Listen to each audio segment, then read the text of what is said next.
Morning. आवाज़ सही आ रही है? एकदम सही आ रही है। विस्थापित होके आ गए क्या? कितने गए हैं विस्थापित होके उधर से? 20-25 एक आ गए मुझे लग रहा है। पेन का है? अच्छा।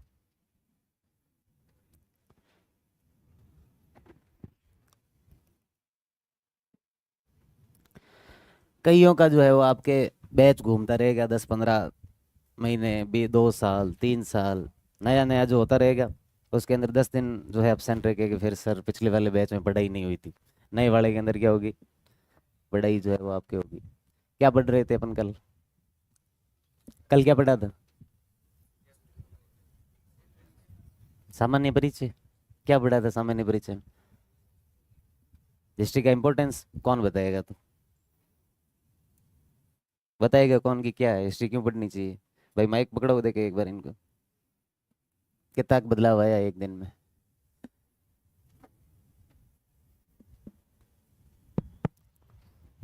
कहीं से पकड़ा दो। आपको जो रो अच्छी लग रही है उसको पकड़ा दो।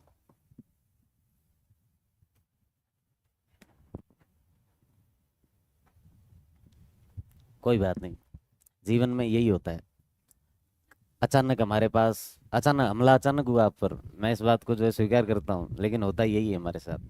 और उसको हमें सहर स्वीकार कर लेना चाहिए कि यही मेरे साथ होने वाला था। आए थे क्या कल की क्लास में?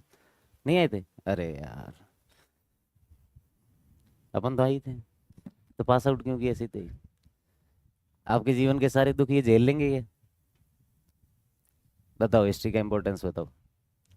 हिस्ट्री से हिस्ट्री से हमको अपने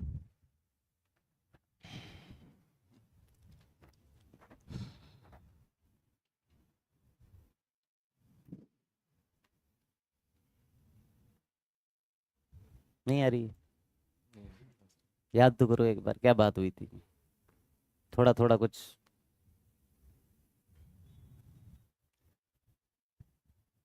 हिस्ट्री से हमको अपना इतिहास पता चलता है। इतिहास के बारे में पता चलता है अपने पूर्वजों के। भाई पीछे वालों सुना ही थोड़ी दे रहा है। पीछे आवाज आ रही है क्या आपके पास? आ हाँ रही सर। है कि नहीं आ रही है? तो ऐसे बोलो कि नहीं आ रही है। सर बोल तो रहा हूँ, आवाज़ नहीं है। हाँ, अब आ रही है। अच्छा। सर इतिहास हिस्ट्री से हमको अपने पूर्वजों के इतिहास के बारे में पता चलता है। ये आप लोगों को देश बोलने में वगैरह संकोच हैं। होता है क्या ऐसे? है? ऐसे लगता है कि बोलते हुए पता नहीं कोई जो है वो आपको अभी तुरंत जो है वो जज कर लेगा। आपके आसपास जो है कोई पाइथागोरस बैठा है, कोई अरस्तु बैठा है, कोई प्लेटो बैठा है। और जैसे ही आप कुछ बोलोगे, तुरंत जो है वो आपको जज करके, आपके ऊपर कमेंट करके, आपको क्रिटिसाइज करके बताएगा कि भाई तूने जो है वो सही। आपके पास बैठे हो सब आपके जैसे ही है। और आपका अधिकार बनता है कि आप जो है वो बोल सकें। आप आरएस बन के फिर आगे इंटरव्यू देने जाओगे, फिर वहां पर क्या बोलोगे? वहां पर भी ऐसे बैठे रहोगे फिर? तो फिर लास्ट में नंबर देखोगे, 21 नंबर दिए, 22 नंबर दिए, फाइनल सिलेक्शन से 2 नंबर दूर रह गया। कितने नंबर दूर रहा? तो वो ऐसे ही होता है, तो बोलना चाहिए कम से कम। और कोई आपको जज नहीं कर रहा है। और अगर जज करने के चक्कर में हम ये रहते जो है बोलने से रह गए, तो फिर जिंदगी भर नहीं बोल पाएंगे। आप बोलते हो किसके अधिकारों के लिए बोलते हो? खुद के या पास बैठे उसके लिए? खुद के या आप पास बैठे उसके लिए? खुद के। तो आपके अधिकारों के लिए आप नहीं लड़ेंगे तो कौन लड़ेंगे? अब बताओ हिस्ट्री की इंपॉर्टेंस क्या है? हिस्ट्री से हमको अपने पुराने इतिहास के बारे में पता चलता है। उससे हमारे ये जो प्लेस हैं, ये जो किले हैं, इनके बारे में पता चलता है। और हिस्ट्री सभी आवश्यक है हिस्ट्री। पीछे दो भाई, कोई नहीं। आप बताओगे? इनको दो माइक, इधर लो।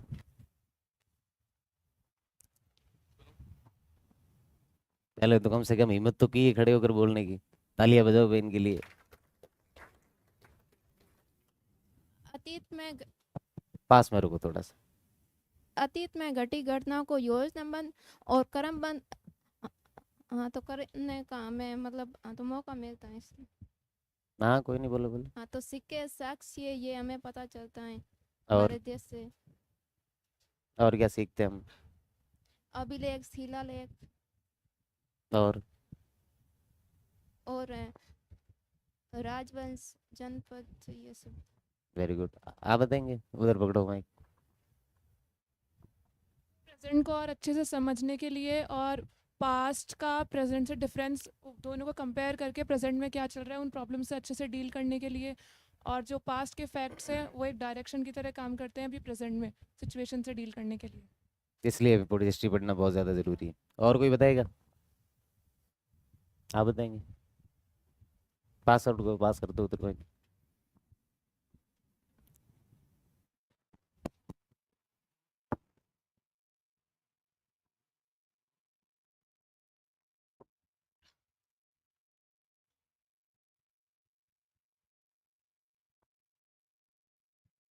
आ जाएगी आ जाएगी, आप पास में रख के बोलो एक बार। हेलो।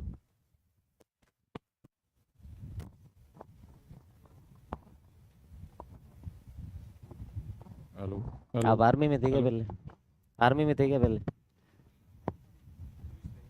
पुलिस में हो भी? हेलो। हाँ सर, हिस्ट्री के बारे में जैसे हेलो। अपन अतीत की घटनाओं के बारे में जानकारी मिलती है। जैसे सर कल आपने बताया था कि जैसे मारवाड़ का इतिहास, तो वहाँ की क्या घटना हुई, वहाँ के आर्थिक सामाजिक, वहाँ का क्या वर्तमान में क्या उनका रिलीवेंट है। और जैसे अपन प्रशासक बनने जा रहे हैं, तो उस आधार पर जैसे हमारी पोस्टिंग मान लो उदयपुर हो गई, तो इससे अपन जैसे वहाँ पहले घटना हुई है ना, उसके बारे में अपन जान के अपना आगामी जो फ्यूचर की जो घटना होती है उस पर अपन प्रशासनिक नियंत्रण पा सकते हैं। और दूसरी बात है वहाँ का जो भौगोलिक, वैसे सर सॉरी सर भौगोलिक तो नहीं कह सकते, मतलब वैसे हिस्ट्री से संबंधित है, लेकिन फिर भी भौगोलिक का कहीं कहीं डायरेक्ट इनडायरेक्ट उसका संबंध रहता है। तो वहाँ से अपन क्या है, जिस पोस्ट पे जान जैसे एसटीएम पे अपने पोस्ट पे जा रहे हैं, तो वहाँ की एक पूरी प्रशासनिक दृष्टि से उसका अपना पूरा अपना कंट्रोल कर सकते हैं। ठीक है, बहुत अच्छे। और कोई? आप बताओ। तो माइक पहले पास में आया तो सोच रहे थे कि यहीं से नहीं, बार ऑनलाइन सुनाई देना चाहिए ना। माइक ले लो एक बार, थोड़ा इतना हमारे ऊपर कष्ट करो आप, हमारे लिए इतना सा। हेलो सर, हिस्ट्री एक प्रकार से रूट है। फ्यूचर में आगे बढ़ने के लिए हिस्ट्री जानना मतलब ज़रूरी होता है। और तो और जैसे हेलो हिस्ट्री है तो मतलब आगे जो घटनाएं होंगी जो मतलब पास्ट में जो हो रखी हैं उससे संबंधित होती हैं। और तो और अपन ये कह सकते हैं कि हिस्ट्री मतलब एक प्रकार से कि सर इंसान को उसकी जो पुरानी जो चीज़ें हैं, जो आदतें हैं, वो जैसे कि आपने कल बताया कि बदलती नहीं है। और ये मतलब एक प्रकार से पर्सन के ऊपर है ये। पर अगर अपन मतलब ऐसे नॉर्मली वर्ड को लेकर देखेंगे तो चीज़ों में जैसे कि हिस्ट्री है, तो मतलब फ्यूचर इस प्रकार से एज्यूम किया जा सकता है कि जैसे हिस्ट्री है ना, उस प्रकार से। बहुत बढ़िया। तो कुल मिला के हमने हिस्ट्री पढ़ी, ये थी कि हिस्ट्री की इम्पोर्टेंस सिर्फ इसलिए है ना, सिर्फ आप ये नहीं कि आपके जो नोट्स के अंदर लिखा हुआ है और आप वो रट के जाए और सेम एग्जैक्ट जाकर जो है बताएं। लगभग लगभग अब तक अपन यही करते आए हैं। 12th तक अपन ने पढ़ा ही यही है, हमारा एजुकेशन सिस्टम हमें पढ़ाता ही ऐसे है ना। चाहे आप जो है कोई ज़्यादा केंद्रीय विद्यालय में जाओ, गवर्नमेंट स्कूल में जाओ, या फिर आपके डिस्ट्रिक्ट की कोई बड़ी प्राइवेट स्कूल के अंदर जाओ, वहाँ पर हमें पढ़ाया जाता है, वो इसी तरीके से पढ़ाया जाता है। हमें कभी खुद की जो है वो विश्लेषणात्मक क्षमता तैयार नहीं की गई। हमारे खुद के अंदर कोई एनालिसिस एनालिटिक पावर जो है वो नहीं है। आप 2 डायमेंशन के अंदर जाकर नहीं सोच सकते, ये तय बात है। आज तक आपने 10वीं 12वीं के अंदर कॉपी में वही लिखा जो आपकी किताब के अंदर लिखा हुआ था, लाइन टू लाइन, वो आप रट के गए और एग्जैक्ट जाकर जो है वो आपने वहां पर लिखा था। हम कोई कॉन्सेप्ट समझते हैं, कॉन्सेप्ट समझने के बाद हमें समझ में वहां पर क्या आया वो आपको अपनी भाषा के अंदर बोलना है। हमने कल जो भी समझा था वो मेरी भाषा थी। आज मुझे आप वापस वो पूछोगे तो मेरे पास खुद के पास वो भाषा नहीं है वापस। मैं आपको वो उस तरीके से नहीं बता सकता जो मैंने आपको कल बताई थी। आज बताऊंगा तो कुछ और बताऊंगा, वो याद नहीं है। मुझे सिर्फ इतना समझाना है आपको कि हिस्ट्री जो है वो अतीत के उन मुद्दों को प्रेजेंट से कनेक्ट करके भविष्य की कुछ जो संभावनाएं हैं उसके बारे में हमें बताता है। और अगर हिस्ट्री का हमें पता रहेगा तो आगे 2-4 ऐसी होने वाली घटनाएं हो गई तो हम उसको रोक सकते हैं, उसके कारण भी हमें पता हो सकते हैं, उसके जो परिणाम है वो भी हमें क्या हो सकते हैं, पता हो सकता है ना। तो सामान्य बात इतनी थी, उसी के ऊपर अपन ने बात की थी। अब सामान्य ये आपके सिलेबस के अंदर डायरेक्ट नहीं है कि आपसे सवाल पूछ ले मेंस के अंदर के हिस्ट्री की महत्ता की व्याख्या कीजिए, डायरेक्ट सिलेबस के अंदर नहीं है। लेकिन हिस्ट्री आपकी सब्जेक्ट है, इसलिए पूछा जा सकता है ना। 10 नंबर के अंदर आपसे ये क्वेश्चन पूछा जा सकता है कि समय के अंदर या फिर जो है वो आपके मानव सभ्यता के अंदर इतिहास की महत्ता को स्पष्ट कीजिए। 5 नंबर में भी पूछा जा सकता है, 10 नंबर में भी पूछा जा सकता है। फिर वहां पर फैक्ट नहीं लिखना है, और वहां पर फैक्ट लिखने वाली कुछ है भी नहीं, क्या लिखोगे वहां पर फैक्ट में? कोई पहला ये लिखोगे कि इतिहास का जनक हम हेरोडोटस को कहते हैं, एक ही फैक्ट है, इसके अलावा कोई नया फैक्ट अपने पास नहीं है। तो ये अपन ने पढ़ा था कल आपके हिस्ट्री का महत्व या फिर हिस्ट्री की इंपॉर्टेंस। उसके बाद हमने क्या समझा था, और क्या समझा था उसके बाद? स्रोत और टाइम डिवाइडेशन। तो हमने देखा था कि वैसे प्रॉपर आपके जो है हिस्ट्री को स्थूल तौर पर या फिर ग्रॉस रूप से अपन देखें तो हिस्ट्री को कितने भागों में डिवाइड किया जाता है? 3 भागों में। फर्स्ट पार्ट कौन सा था? प्राक काल या फिर प्री हिस्टोरिक एरा। सेकंड कौन सा था? आद्य युग या फिर प्रोटो हिस्टोरिक एरा। और उसके अलावा जो तीसरा काल था वो कौन सा था? ऐतिहासिक। प्री हिस्टोरिक या प्राक काल के अंदर हमने क्या चीजें देखी थी? ये कौन सा काल है? मानव इतिहास का या फिर ह्यूमन हिस्ट्री का ये कौन सा काल है? प्रारंभिक काल है, वो पहला काल है ना। 25 लाख ईसा पूर्व से लेकर 3000 ईसा पूर्व तक का जो हमने काल पढ़ा, जिसके अंदर मनुष्य को लिखना नहीं आता था। और अगर उसको लिखना नहीं आता था, इसका मतलब हमारे पास उस समय का कोई भी रिटन एविडेंस नहीं है, लिखित साक्ष्य नहीं है। एविडेंस का मतलब उस समय की हमें जानकारी दे कि भाई उस समय वहां पर क्या क्या हुआ था।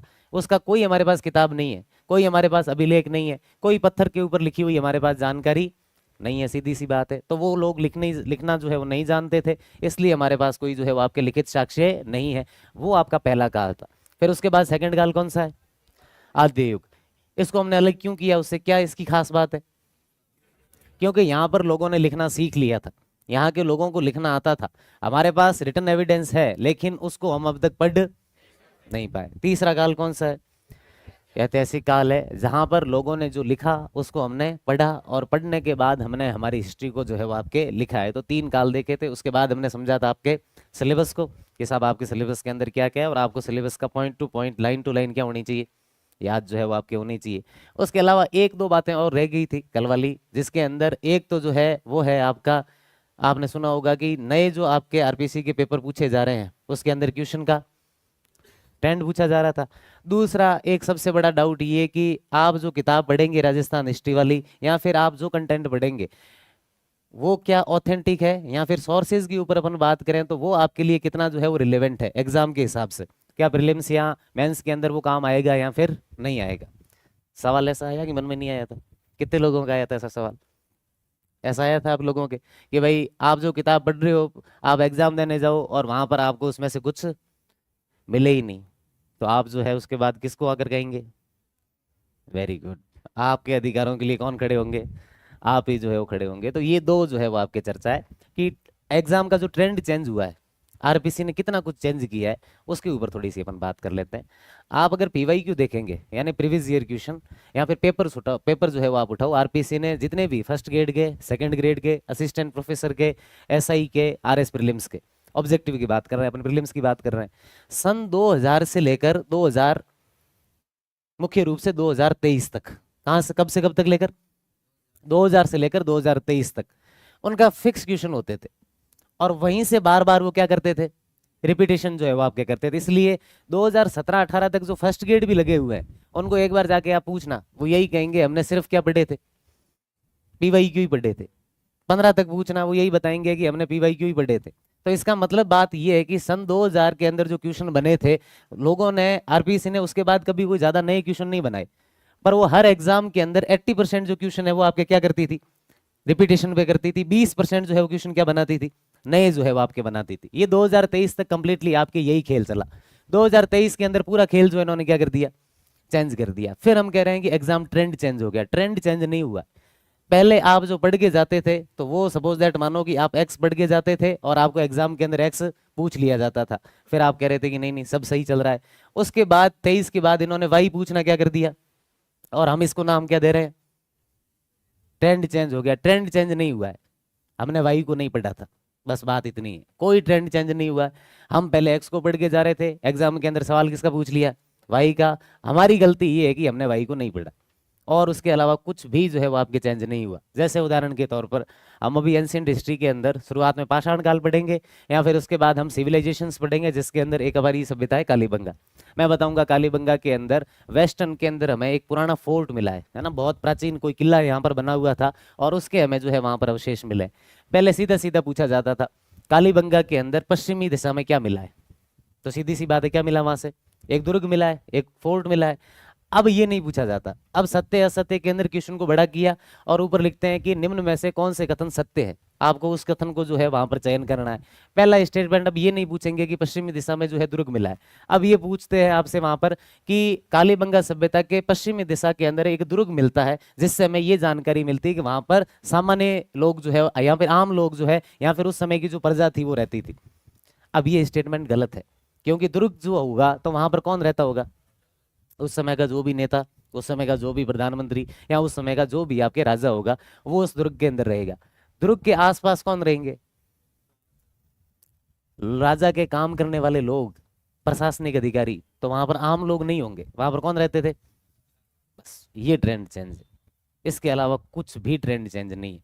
हमने वाई को नहीं पढ़ा, हमने वाई को नहीं समझा, ये हमारी गलती है, बाकी कुछ भी चेंज नहीं हुआ है। हम वाई को पढ़ेंगे तो हमारा काम जो है वो आपके लिए आसान हो जाएगा। ये सैम का सैम आप भले मिडाइवल के अंदर ले लो, मिडाइवल के अंदर पहले फिक्स था 5-7 युद्ध थे, और 5-7 युद्धों के बारे में ये सवाल आता था।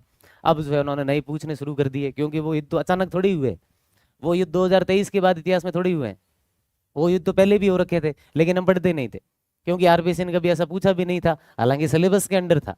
अब उन्होंने सिलेबस को जो है कंप्लीटली पूछना शुरू कर दिया, पहले सिलेबस के अंदर जो है इस तरीके से आपके पूछते नहीं थे। तो ट्रेंड का समझ में आ गया आपके। उसके बाद सेकंड आपका जो है वो डाउट क्या है, जो आप किताब पढ़ेंगे राजस्थान हिस्ट्री की, आप क्लास के अंदर जो पढ़ के 2 घंटे मेहनत करेंगे, मेहनत करने के बाद अचानक आप एग्जाम हॉल के अंदर जाए, आपके सामने पेपर है और आपको पता चले कि साहब इसमें से तो कुछ भी हो ही नहीं रहा है, और आपको तुरंत वहां पर जो है एक शक्ल याद आएगी जो बिल्कुल भी अच्छी नहीं थी, कि उस आदमी ने सुबह सुबह 7:30 से 9:30 हमारा समय क्या किया था, खराब किया था, कि कम से कम चेहरा भी अच्छा होता तो भी उस आदमी को जो है अच्छी बात भी कह देते। दोनों ही बात नहीं है, पढ़ाया भी अच्छा नहीं है, और ऐसे खुलते हैं। मैं बोल रहा हूँ ना, 5-6 दिन बाद अचानक जो इनके देखने भाव बदलेंगे आप सबके। शुरुआत में 5-6 दिन तक जो है आप बहुत ज्यादा सीरियस बन के रहेंगे। हम शुरुआत में जब पढ़ने आए थे ना यहाँ पर, तो ऐसे सुबह सुबह जैसे बाहर निकलते थे ना घर से, तो खुद को स्टूडेंट नहीं मानते थे, एसडीओ ही मानते थे, एसडीएम भी नहीं मानते थे। कौन है अपन, 5-10 दिन तक वही एटीट्यूड रहता था। चाय की थड़ी पर बैठते थे तो भी चाय ऐसे ही मंगाते थे, चाय वाला आता था कि आके ले जाए यहाँ से, पहले जाके सीधा बैठते थे कि एक चाय जो है वो पकड़ा दे, फिर चाय वाला बेइज्जती करता 10 लोगों के सामने, फिर मुंह उतार के वापस जाना पड़ता। फिर पास वाला दोस्त बोलता और है, वो भी साथ में कोचिंग में, वो बोलता और था, अरे भाई अब तक जो है अपने को ज्वाइनिंग नहीं मिली, जब तक ज्वाइनिंग नहीं मिलती तब तक अपने को ऐसे ही क्या करना पड़ेगा, बर्दाश्त जो है वो आपके करना पड़ेगा। तो ये शुरुआत में 2-1 महीने का आपका इस तरीके का एटीट्यूड रहेगा, फिर धीरे धीरे जो है आपको समझ में आएगा कि एसडीएम बनना बहुत ही ज़्यादा टफ है, बहुत ज़्यादा कठिन है, उसके लिए क्या करना पड़ेगा, पढ़ना जो है वो आपके पड़ेगा। तो धीरे धीरे जो है वो आपको समझ में आएगा। तो जब आप एग्जाम हॉल में बैठेंगे तो ऐसा नहीं होना चाहिए कि आप बैठकर वहां पर सिर्फ जो है वो एक रूम देख रहे हो। अच्छा, एग्जाम हॉल की और बड़ी खासियत है, आपको पता हो तो, एग्जाम हॉल के अंदर हम जब बैठते हैं, आप पहला प्रीलिम्स 25 साल की उम्र में दे रहे हो, उदाहरण के तौर पर मान लो कितनी साल में दे रहे हो, 25 साल की उम्र में। आपने 25 साल तक आज तक कभी कोई कमरा ऑब्जर्व नहीं किया कि वो कैसे बना हुआ है। आप ये पहली बार कब ऑब्जर्व करते हो, जब एग्जाम हॉल के अंदर बैठते हो। आपको उस समय पता होता है कि जो कोना भी है तो मिस्त्री ने किस प्रकार से जो है वहां पर आपकी पुताई की है, क्योंकि आपको वहां पर कुछ भी नहीं आता। 2 घंटे में बीच में से खड़े होकर भी जा नहीं सकते, नींद भी नहीं ले सकते, पास में कुछ लोग बैठे हैं वो देख भी सकते हैं, या फिर कोई टीचर खड़ूस वहां पर हो तो वो आपको जो है 2 लोगों के बीच में बेइज्जती भी कर सकता है। तो आप चुपचाप जाग के बैठोगे, कोना देखोगे, छत देखोगे, किस प्रकार से कमरा बना हुआ है। ये भी बड़ी विडंबना की बात है कि 25 साल बाद हम एक अपने घर में भी तो रहे थे, वहां पर भी हमने कमरे को नहीं देखा। तो कुल मिला के बात ये है कि ये स्थिति आपके साथ पैदा नहीं हो, इसलिए मैं आपसे आपके जो सोर्स है हिस्ट्री के ऊपर, उसके ऊपर बात कर रहा हूँ। देखो, राजस्थान की जो हिस्ट्री है, सबसे पहले इसको लिखने वाले जो आदमी थे, मैंने कल बताया भी था आपको, कर्नल जेम्स टोड है ना। क्रमबद्ध रूप से सबसे पहले अगर किसी ने तैयार किया तो वो कर्नल जेम्स टोड ने किया। हम जब राजस्थान का आधुनिक इतिहास पढ़ेंगे, मॉडर्न हिस्ट्री पढ़ेंगे, तब मॉडर्न हिस्ट्री के अंदर हम पढ़ेंगे कि साहब जब आपके यहाँ पर अंग्रेज आए, है ना, ये ब्रिटिश गवर्नमेंट नहीं, जब ईस्ट इंडिया कंपनी यहाँ पर आई, ब्रिटेन की एक कंपनी थी, भारत के अंदर क्या करने आई, व्यापार करने आई। लेकिन व्यापार करते करते उनको ये लगा कि यार भारत के ऊपर जो है वो कब्जा कर लिया जाए, और भारत के अंदर उस समय जो आपके समकक्ष उनके शक्ति जो उभर रही थी, मुगल डाउन हो चुके थे, एक नई शक्ति जो खड़ी हो रही थी भारत के अंदर, वो थे मराठे। कौन थे वो आपके, तो अंग्रेज जब तक मराठों को नहीं दबाएंगे, सीधी सी बात है, भारत के अंदर वो अस्तित्व में नहीं आ सकते। अंग्रेज और मराठों के बीच में खूब सारे युद्ध हुए, ये आप भारतीय इतिहास के अंदर पढ़ेंगे भी।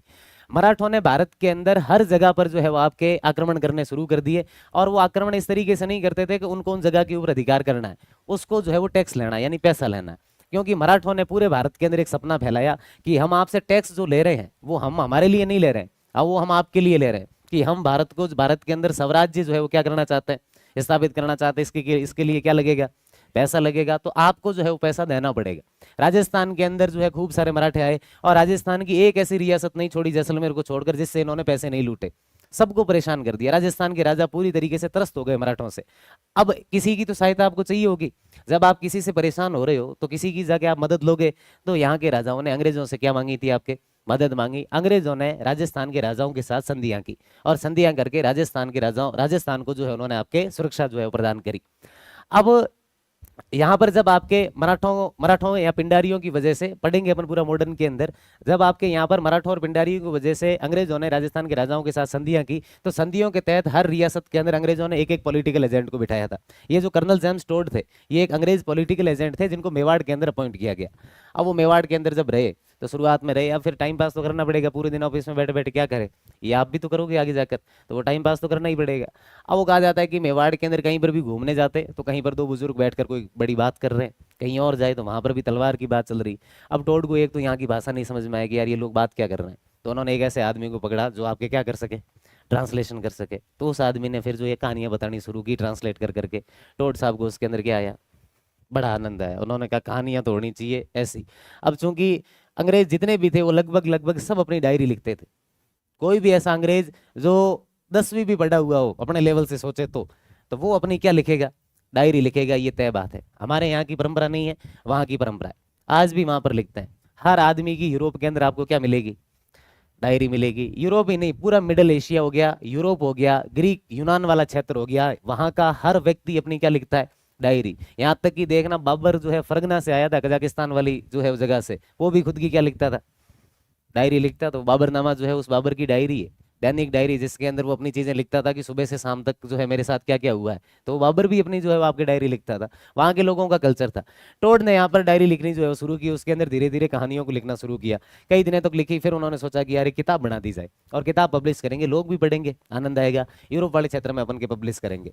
तो उन्होंने एक किताब लिखी कंप्लीटली मेवाड़ के अंदर, कंप्लीट मेवाड़ की जो कहानियां मिली वो लिख दी। फिर वो हड़ौती के अंदर गए, हड़ौती की जितनी कहानियां मिली उसको लिख दी। मारवाड़ के अंदर गए, वहां की जो कहानियां मिली वो लिख दी और एक किताब तैयार की। उस किताब का नाम था एनाल्स एंड एंटिक्विटीज ऑफ, ठीक बात है। अब ये जो थी इसके अंदर क्या लिखा उन्होंने, क्या लिखा है उन्होंने, कहानियां लिखी है। कुल मिला के जो है वो आपके इतिहास नहीं है। इसके अंदर कोई शिलालेख का संदर्भ नहीं है, कोई ज्यादा इंस्क्रिप्शन जो है उसके बेस पर इसको नहीं लिखा गया है। तो इसके अंदर जो भी इंफॉर्मेशन है, क्या हम कंप्लीटली उसको सही मान सकते हैं, नहीं मान सकते। ढेर सारी गलतियां, बहुत सारी गलतियां हैं। लेकिन हम कर्नल जेम्स टोड को इस बात का श्रेय देंगे कि उन्होंने सबसे पहले हमारे लिए ये काम तो किया है ना। उसके अंदर गलतियां हैं, हमें उसे नजरअंदाज की जानी चाहिए। हम ठीक है, कोई बात नहीं, उसको सुधार कर लेंगे और समय के साथ हमने किया भी। लेकिन कोई ऐसा तो आदमी था जिसने सबसे पहले हमारी हिस्ट्री को एक किताब के अंदर क्रमबद्ध रूप से क्रोनोलॉजिकल ऑर्डर के अंदर लिखा तो सही। गलतियां अपने आप समय के साथ जो है वो आपके सुधर जाएगी। तो इस बात के लिए जो है हमेशा हम कर्नल जेम्स टोड को क्या देंगे, श्रेय जो है देंगे। लेकिन जब बात इतिहास की उस बुक की आएगी तब आपको हमेशा ये कहना है कि साहब वो किताब जो है वो ऑथेंटिक रूप से देखा तो उसके अंदर ढेर सारी गलतियां जो है वो आपके है। हालांकि टोड ने जो है वो आपकी ये किताब 19वीं शताब्दी के दूसरे दशक में लिखी थी। हम उससे 500 साल पहले चले जाएं, 400 साल पहले चले जाएं तो हमारे एक जो है जोधपुर के अंदर व्यक्ति हुए थे, विद्वान हुए थे, जिनका नाम था मोहनोत नैणसी। क्या नाम था उसका, नैणसी ने राजस्थान की पहली ख्यात लिखी थी। क्या लिखी थी आपके, ख्यात लिखी थी। ख्यात का मतलब क्या है, ख्यात का मतलब क्या होता है, ख्याति शब्द का मतलब पता है, ख्याति नहीं सुना कभी शब्द, प्रसिद्धि, यस, पॉपुलैरिटी, वही हो गई आपके।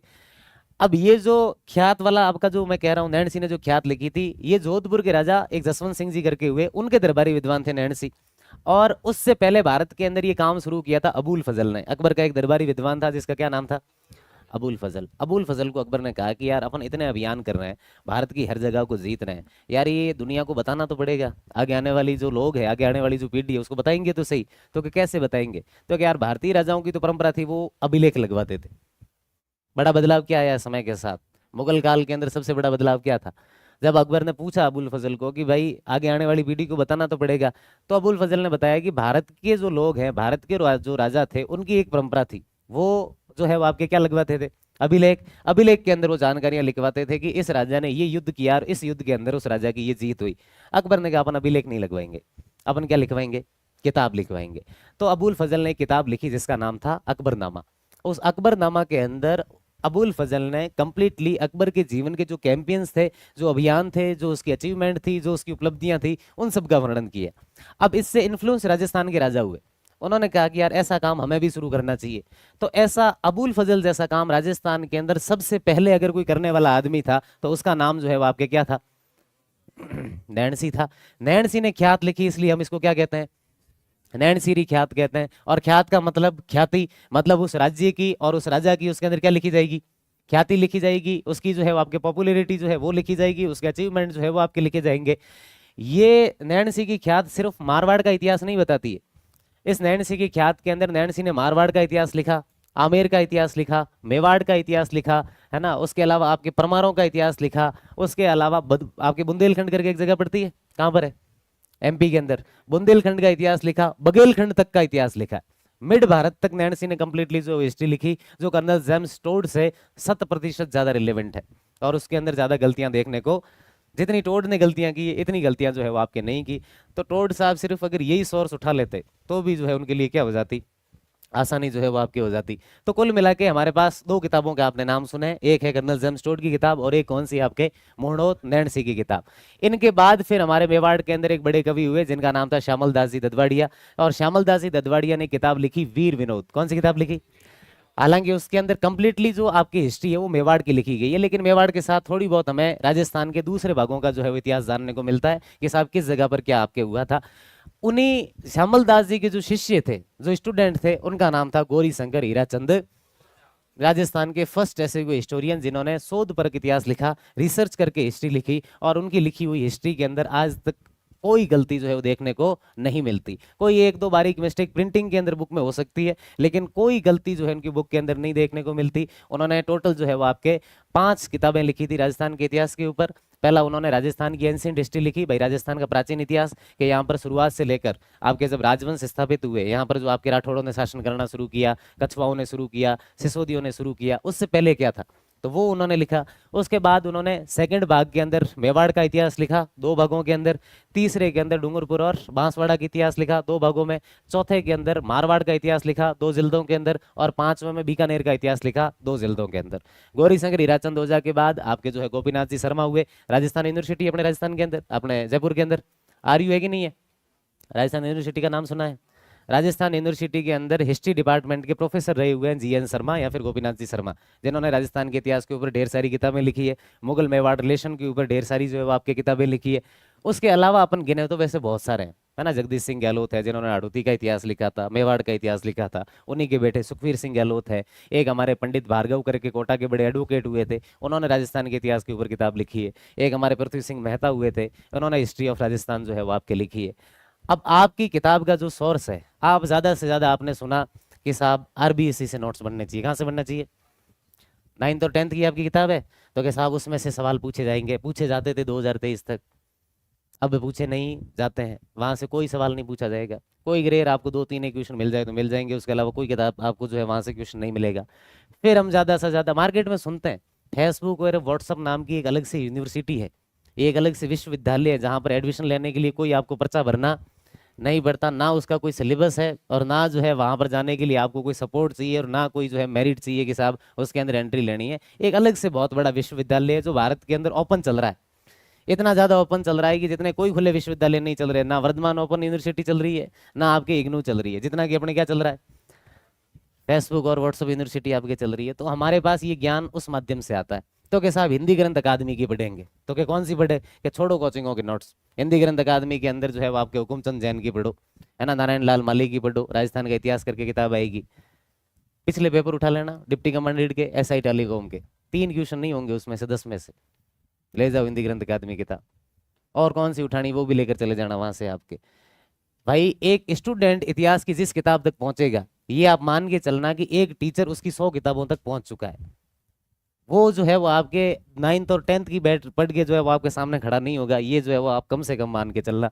अब उनके अंदर बहुत बड़ी किताब लिखी हुई है, लेकिन उसमें से अच्छा कुछ नहीं है, फैक्ट उसके अंदर बहुत कम है, लैंग्वेज बहुत ज्यादा बढ़ाई गई है। और हिंदी ग्रंथ अकादमी की किताबें कि हमारी मूल किताबें हो गई, उसी को ही तो बोलते हो आप ऑथेंटिक बुक। किसको बोलते हो? एक तो 9th और 10th वाली को, और किसको बोलते हो? हिंदी ग्रंथ अकादमी की। ये किताबें आपकी क्या है? मूल किताब है। किसने कहा आपसे ये? वो मूल किताब में कैसी हुई पहले ये बताओ। 9-10 की किताब के पीछे देखना लिखा हुआ है संदर्भ ग्रंथ सूची। क्या लिखा हुआ है? जब उनको खुद को कहीं से संदर्भ लेना पड़ रहा है, वो मूल किताब कहाँ से हुई? मूल का मतलब क्या होता है? Fundamental book. वो फंडामेंटल बुक कैसे हो गई ये बताओ आप। उसके अलावा हिंदी ग्रंथ अकादमी की लिखने वाले कोई प्रोफेसर है, कोई वर्धमान ओपन यूनिवर्सिटी के प्रोफेसर है, कोई कोटा यूनिवर्सिटी के, कोई आपके शेखावाटी यूनिवर्सिटी के, उन्होंने किताब लिखी। उसके पीछे भी आप देखना क्या लिखा हुआ है। जिस किताब के पीछे संदर्भ ग्रंथ सूची हुई लिखी हुई मिलेगी, इसका मतलब वो किताब मूल किताब नहीं है। पहली बात ये है। आपको अगर पृथ्वीराज चौहान को पढ़ना है, आप कहोगे कि नहीं हम तो मूल किताब से पढ़ेंगे, तो साहब आप पृथ्वीराज रासो पढ़ना, फिर आप साहब पृथ्वीराज विजय पढ़ना, आप हमीर महाकाव्य पढ़ना, आप प्रबंध चिंतामणि पढ़ना। ये जो है वो आपके क्या है? मूल किताब है। पढ़ पाओगे? पढ़ सकते हो कि नहीं पढ़ सकते हो? नहीं पढ़ पाओगे तो अपने पढ़ना। ऊपर एक लोगो लगा हुआ है सैरामिक एकेडमी, किताब का नाम है राजस्थान का इतिहास, जो कंप्लीटली गौरी शंकर हीराचंद ओझा की किताबों से, पृथ्वी सिंह मेहता, डॉक्टर भार्गव, सुखवीर सिंह गहलोत, आपके Gopinath ji Sharma, colonel James Tod की किताब के अंदर जो चीज़ें अच्छी तरीके से प्रेजेंट की गई है, उन चीज़ों को भी जो है इसके अंदर आपके इंक्लूड किया गया है। और ऐसा एक भी हिस्टोरियन नहीं होगा जिसकी आपको इसके अंदर जो है लाइन नहीं मिलेगी। किताब आपको बहुत ज़्यादा छोटी लग रही है क्योंकि ये टाइपिंग फॉर्मेट में है। जब पढ़ोगे और याद करोगे तब आपको समझ में आएगा कि थोड़ी सी किताब ज़्यादा क्या है। कुछ CA2 वाले बैठे हैं, इनको पूछो यहाँ पर छोटी है ना किताब बहुत ज्यादा। तो आपके जो है, और इसमें एक ऐसी लाइन नहीं है। आप मुझे पूछोगे कि सर ये लाइन का सोर्स बता दो, मैं आपको मूल किताब का पेज नंबर तक बता दूंगा कि ये लाइन वहां से उठाई हुई है ना। कोई 9-10 की और हिंदी ग्रंथ अकादमी से बनाई हुई नहीं है। पहली बात तो ये, ढेर सारी गलतियां 9th और 10th वाली के अंदर भी, और ढेर सारी गलतियां आपके हिंदी ग्रंथ अकादमी की किताबों के अंदर भी। तो इसकी एक एक लाइन बता दूंगा कि ये ओझा साहब की कौन सी किताब से है, सुखवीर सिंह गहलोत की कौन सी किताब से है, और आपके जो कोई भी फैक्ट हो गया, कोई भी लाइन हो गई और कोई भी कहानी हो गई। क्योंकि हिस्ट्री का जो रिसर्चर हमेशा होगा वो कभी जो है हिंदी ग्रंथ अकादमी या 9-10 से आपकी नोट्स जो है वो नहीं बनाएगा। वो या तो ओझा साहब की किताबें उठाएगा, गोपीनाथ शर्मा की किताबें उठाएगा, और इन सबको मिलाकर जो है वो आपके सामने एक बुक जो है वो क्या करेगा, तैयार जो है वो करेगा। और राजस्थान की जो हिस्ट्री है वो 50% इंस्क्रिप्शन के बेस पर है, यानी अभिलेखों के बेस पर है, और 50% राजस्थान के लिटरेचर बेस पर है। राजस्थान का लिटरेचर दो प्रकार से लिखा गया, एक है आपका डिंगल और एक है पिंगल। वेस्टर्न राजस्थान में जो लिखा गया उस लिटरेचर को हम क्या कहते हैं? डिंगल कहते हैं, पश्चिमी राजस्थान वाले को। और इधर वाला जो है वो आपके कौन सा है? पिंगल है। और साहित्य का जो है, मैं बचपन से क्या रहा हुआ हूँ, विद्यार्थी रहा हुआ हूँ, तो ऐसा सोर्स के ऊपर आपको कोई जो है संदेह करने की आवश्यकता नहीं है। हो गए दोनों क्लियर? और कोई सवाल है अब इससे रिलेटेड? नहीं है तो फिर आगे का टॉपिक, अपन पहला टॉपिक शुरू करते हैं। है कोई सवाल? और कोई क्वेश्चन नहीं है? क्या बात कर रहे हो, इतना तो मैंने कुछ अच्छा बताया ही नहीं कि आपका कोई क्वेश्चन ही नहीं आया बार। पहला आपका जो है टॉपिक कौन सा है? प्राग ऐतिहासिक।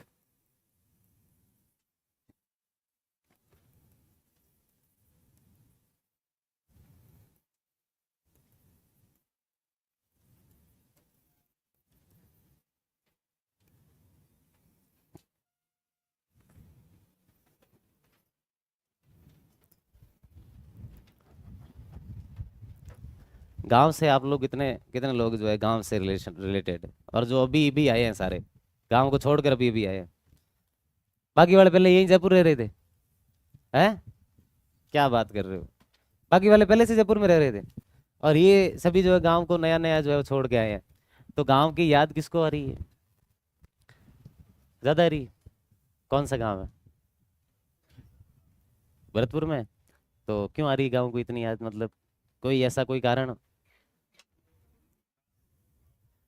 नहीं, गांव तो गांव है, ये बात आपकी सही है, गांव शहर नहीं बनेगा, ये तो पक्की बात है। लेकिन क्यों याद आ रही है ऐसा आपको कि सर इस वजह से मुझे गांव की याद आ रही है? मम्मी पापा की याद आ रही है, दादा दादी की याद आ रही है, उसके अलावा किसी की नहीं आ रही? पक्की बात है? ठीक बात है। और किसको आ रही गांव की याद? है? आ रही है? कौन सा गांव है? भरतपुरी? ये सभी भरतपुर वालों को ही गांव की क्यों याद आ रही है? गांव अच्छे हैं? और कोई उधर वेस्टर्न वाले है क्या कोई, या ऊपर नॉर्थ वाले, दक्षिण वाले, किसी को गांव की याद आ रही है? कहाँ से हो आप? हनुमानगढ़ से? कौन सा गांव है? शहर से ही हो? हनुमानगढ़ से शहर की याद आ रही है, तो इसका मतलब तो हम सभी के सभी जो है वो समझ सकते हैं। आप, हमारी सहानुभूति पूरी जो है वो आपके साथ है। हम ऐसी आशा करेंगे कि आपकी जो है वो बात हमेशा होती रहे और आपको बिल्कुल भी शहर की जो है वो याद नहीं सताए। और उधर कोई वेस्टर्न से, पश्चिम से, कहाँ से? 3 महीने से तो बैठे हो, कौन सी याद आ रही है अब? CA2 में 3 महीने तक वहां बैठा, अब बोल रहा है गांव की याद आ रही है। क्यों आ रही है वैसे अचानक? अच्छा, वैसे पूछा था। तो वैसे कोई वेस्टर्न से नहीं है कि जिसको गांव की याद आ रही है? नहीं आएगी उनको। उनको पता है कि अभी जो महीना चल रहा है 200 मीटर तक क्या उड़ती है वहां पर? रेत उड़ती है। बाहर अगर निकल गए, जैसे आप कह रहे हो भरतपुर वाले ये कह रहे हैं कि सर गांव की याद आ रही, इनको अगर वहां पर खड़ा कर दिया जाए तो जो है वो 2 दिन तक इनको ये गांव शब्द ही भूल जाएंगे, या खुद का ही गांव भूल जाएंगे कि अपना कोई गांव है कि नहीं है। इसलिए किसी को ही देख लो, कोई बैठे हैं यहाँ पर, बाड़मेर, जोधपुर, जैसलमेर, जालौर के सब बैठे हैं, लेकिन इनको याद नहीं आ रही ना, देखो उसको पूछ कि नहीं सर बिल्कुल भी कोई याद नहीं आ रही है अपने को। तो ये सही बात है, 200 मीटर तक आंधी उठती है साहब, रेत जो है वो आपके चलती है। बाहर जाओ 5 मिनट घूमो, जितना जो है वो आपका रंग सांवला होगा उसके बाद आप दिखोगे ही नहीं। सूरज का वो जो साक्षात प्रकाश है, उस साक्षात प्रकाश के अंदर भी जो है वो आपका चेहरा दृश्यमान नहीं होगा, आप दिखोगे ही नहीं जो है उसके अंदर। तो उस धूप के अंदर तो वापस जाकर गांव की याद किसी को ही आएगी, बात तो जो है वो सही है। और बाकी वेस्टर्न के अंदर कल्चर भी अलग है, वहां पर जो है वो आपके ठोक पीट के घर से निकालते हैं, इज्जत के साथ नहीं निकालते। वो ऐसे बोलते हैं कि बेटा तुम जाओ, जितना तुम्हें पैसा चाहिए आराम से जो है वो तैयारी करो, कि नहीं 5 साल बाद मैं सेलेक्ट हो जाऊंगा, नहीं 10 साल तक वो आराम से सेलेक्ट, कोई समस्या नहीं, लेकिन घर से क्या रहना है। तो इसलिए देखना कोई आपको जो है 30-35 साल तक जो है मिलेंगे। तो इधर ईस्टर्न और वेस्टर्न में ये दोनों बड़ा जो है आपके डिफरेंस है। वेस्टर्न के अंदर आप देखना कि कोई 35 साल तक बैठ के भी तैयारी कर रहा है, यहाँ पर इतना कल्चर नहीं है आपके। ईस्टर्न के अंदर हाईएस्ट 2 साल 3 साल या 4 साल तक अगर रहे तो फिर जो है वो आदमी खुद ही डिप्रेशन में आता है। इधर वाले समझदार ज्यादा है, वो खुद ही डिप्रेशन में आता है कि यार इतना समय हो गया यार, जॉब जो है वो नहीं लग रही है यार। घर वाले भी हालांकि ये बोल तो नहीं रहे, पर मुझे लग रहा है कि 2-3 दिन बाद जो है वो आपके बोलने वाले हैं। वेस्टर्न वालों को कोई फिक्र नहीं है, आराम से बैठे रहेंगे, क्योंकि घर वालों को भी पता है कि इसको अपने से दूर रखना है और उसको भी पता है कि अपने को वापस गाँव नहीं जाना। लेकिन एक दिन अंततः बिना नौकरी के वो कहाँ पर चला जाता है, फिर पूरी जिंदगी ज्ञान देता है। जो भी उसको आसपास मिलता है कि भाई हमने तो पढ़ाई नहीं की, तुम जो है पढ़ाई कर लेना, तो तूने पढ़ाई क्यों नहीं की थी, फिर उसका ज्ञान सुनना बैठ के। फिर वो जो है वो आपके जीतू भैया कौन सी मूवी में वो है, बस वो एग्जैक्ट वही रोल अदा करते हैं गांव के अंदर, है ना। अब खेत के अंदर काम हो नहीं सकता, फैक्ट्री के अंदर जा नहीं सकता, उसके अलावा कमठा मजदूरी कर नहीं सकता, पढ़ाई के अंदर वो नौकरी लगा नहीं, क्या काम करेगा वो? ज्ञान देने के सिवा उसके पास कोई काम। समस्या और बड़ी है, सरकारी नौकरी के सिवा शादी और नहीं होती, तो फिर पूरी जिंदगी कुंवारा रहता है। इसलिए उसको कोई समस्या भी नहीं है कि भाई पीछे अपने जो है वो कोई भूखा मर जाएगा, कोई नहीं, पीछे जगह देखता खाली पड़ी है पूरी, कोई दिक्कत नहीं है। भले इधर भाग या फिर वापस उधर भाग, जिस तरफ भागना है उस तरफ भागे, तो भी कोई जो है वो आपकी समस्या नहीं है। कोई बात नहीं, गाँव की याद 2-4 दिन बाद जो है वो चली जाएगी। थोड़े समय बाद आपका जयपुर के अंदर पीजी में रह रहे हो या फ्लैट में? पीजी में हो, थोड़े दिन बाद जो है वो आपका मन लग जाएगा। थोड़े शाम को इधर जो है सड़कों में, गार्डन में टहला करो। पहला टॉपिक कौन सा आपका? प्राग ऐतिहासिक राजस्थान। प्राग ऐतिहासिक, ये जो आप शब्द देखते हो प्री हिस्टोरिक या फिर प्राग ऐतिहासिक, इस प्राग ऐतिहासिक अपन जब संधि विच्छेद करेंगे तो इस प्राग का निकलेगा वास्तविक शब्द जो निकलेगा वो कौन सा निकलेगा? प्राग, है ना। और प्री का जो हिंदी में मतलब है वो भी कौन सा आपके? प्राग ही है। मैंने आपको कल बताया कि प्राग का मतलब प्राचीन ही होता है, ये मैं आपको समझाने के लिए कह रहा हूं कि प्राग का मतलब क्या है? प्राचीन है। तो फिर आपके मन में ये सवाल आना चाहिए कि फिर प्राचीन शब्द क्यों नहीं इस्तेमाल कर रहे हैं? प्राचीन इतिहास भी तो हम करते ही है ना, एंशिएंट हिस्ट्री तो बोलते ही है ना, तो यहाँ पर प्राचीन शब्द जो है वो क्यों नहीं इस्तेमाल कर रहे हैं? सवाल है कि नहीं है आपका ऐसा? तो देखो, प्राचीन की जगह प्राग शब्द का अपन सिर्फ इस्तेमाल इसलिए कर रहे हैं, मैं जैसे कहूँ आपसे 1 से लेकर 100 तक का समय है, टाइम जो है वो कब से कब तक का है? 1 से लेकर 100 तक का। अगर 100 से जस्ट एक पीछे जाऊं 99, तो ये भी क्या हो चुका है? प्राचीन हो चुका है। क्या हो चुका है आपके ये? तो हम 99 को भी जो है वो आपके प्राचीन कह सकते हैं। लेकिन ये जो पढ़ रहे हैं ये हिस्ट्री के अंदर हम सबसे पहली स्टेज पढ़ रहे हैं, सबसे शुरुआत की स्टेज जो है वो आपके पढ़ रहे हैं। प्राग ऐतिहासिक राजस्थान जो है वो हम समय की सबसे पहली स्टेज पढ़ रहे हैं। और मैं यहाँ पर मैं कह रहा हूँ कि हम जो ये 1 से 100 तक का टाइम है, हम कौन सी स्टेज को पढ़ रहे हैं? हम 1 को पढ़ रहे हैं, हम 99 को नहीं पढ़ रहे हैं।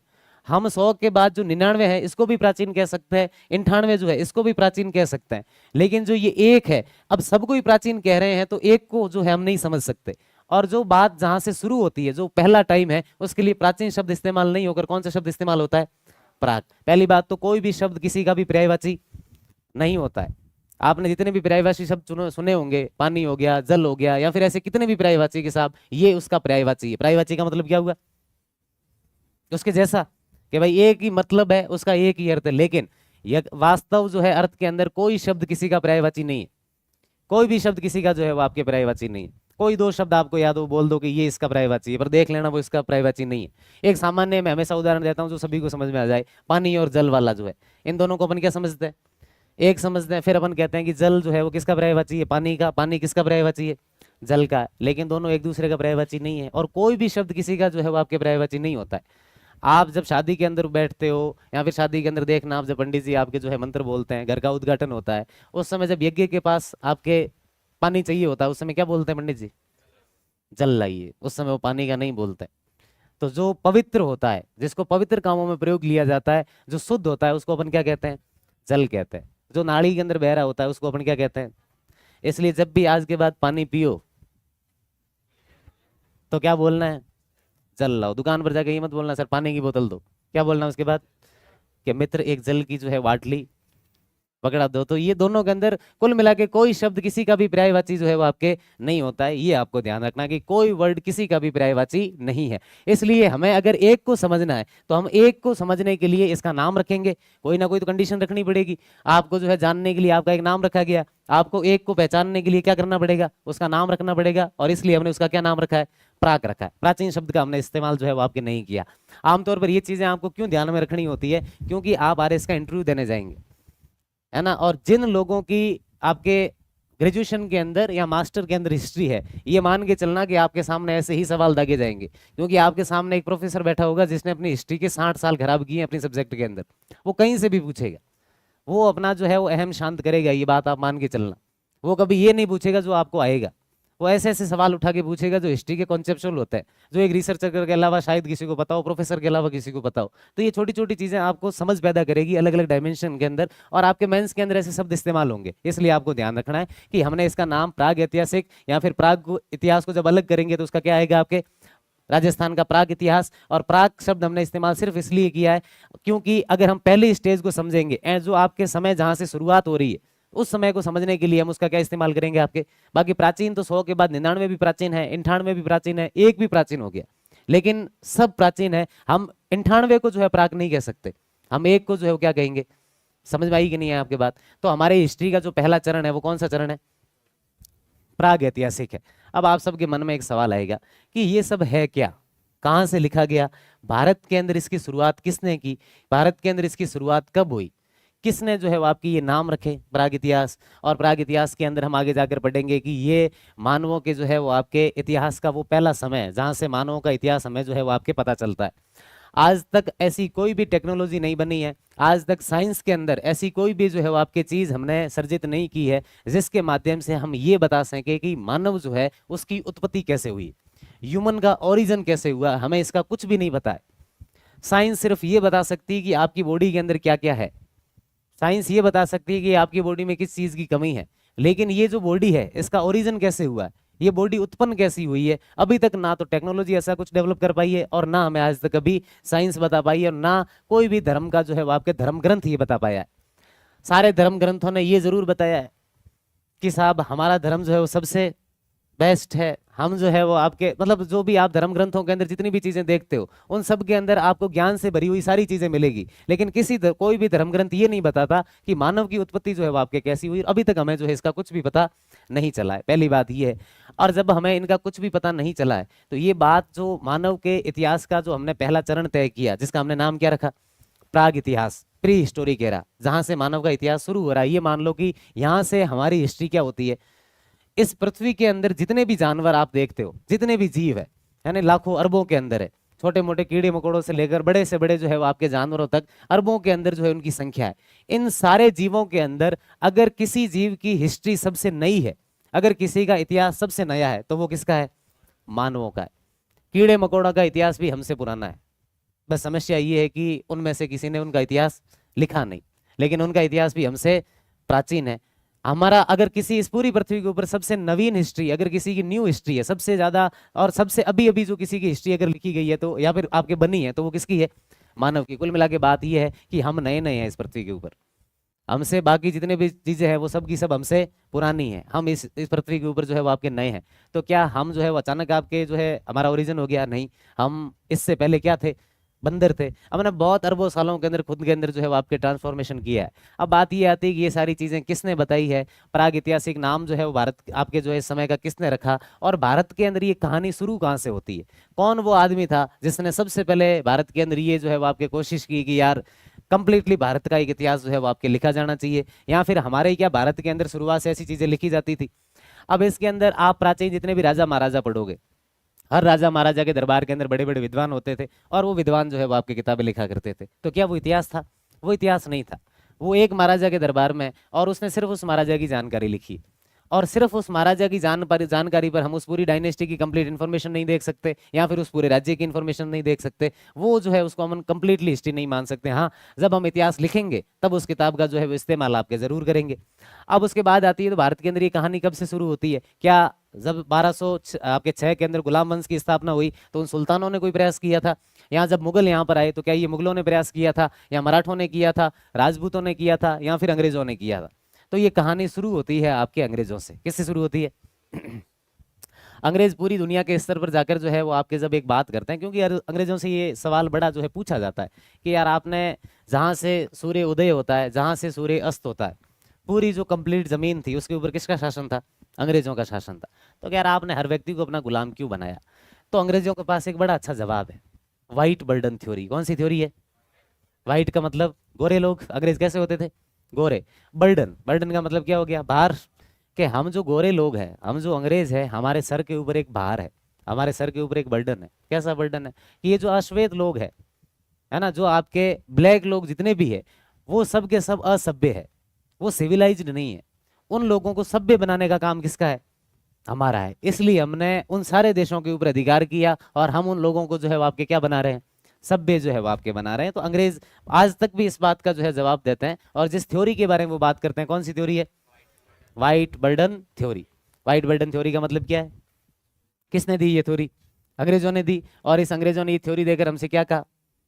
कि भाई जो भी भारत के लोग हो गए, या फिर किसी और देश के जो है वो आपके अश्वेत लोग हो गए, उन श्वेत लोगों को सभ्य करने का जो जिम्मा है वो किसने उठाया? अंग्रेजों ने उठाया। और कि ये हमारे ऊपर बर्डन है कि हमें इन लोगों को सुधारना है। और सिर्फ भारत की बात करूं तो भारतीय लोगों को सुधारना है, ये हमारे ऊपर बर्डन है, हमारे ऊपर एक भार है। इसलिए कि हमने हर जगह के ऊपर जो है वो आपके अधिकार किए। लेकिन क्या ये थ्योरी हमारे हिसाब से तो नेगेटिव है? कि साहब ऐसी कोई बात नहीं है, हम तो पहले से ही जो है वो आपके सभ्य थे। क्या भारत के लोगों के जीवन के अंदर या फिर उनके बदलाव के अंदर बात करें तो अंग्रेजों का कोई कंट्रीब्यूशन नहीं है? अंग्रेजों का बड़ा कंट्रीब्यूशन है, बहुत बड़ा जो है वो आपके योगदान है। हालांकि चीजें जो है बहुत ज्यादा अलग तरीके से हो तो गई, लेकिन उनका योगदान जो है उनका अच्छा रहा हुआ है। उसी योगदान के तहत हमारे भारत के अंदर सबसे पहले जो अंग्रेज आए थे, वो कोई अंग्रेज सरकार नहीं आई थी, ब्रिटिश गवर्नमेंट नहीं आई थी, कंपनी आई थी। जैसे अपनी यहाँ की कोई भारत की कंपनी होगी, वो आप ये मान लो जापान के अंदर बिजनेस करने जाती है, और हमको 20 साल बाद पता चलता है कि उस कंपनी ने जापान के ऊपर क्या कर लिया? कब्जा कर लिया। अब उस जापान के अंदर के जो सरकार भी बैठी है वो किसकी है? तो कैसा भारत की कंपनी की है। तो इस प्रकार से वहां की एक कंपनी थी जिसका नाम था ईस्ट इंडिया कंपनी। क्या नाम था उसका? उसका एक पहला आदमी अपने भारत के अंदर आया था मुगल बादशाह जहांगीर के समय। किसके समय आया? है ना, अकबर की डेथ होती है 1605 के अंदर, और अकबर की डेथ के बाद उसका जो बेटा सलीम था वो जहांगीर की उपाधि के साथ क्या बनता है?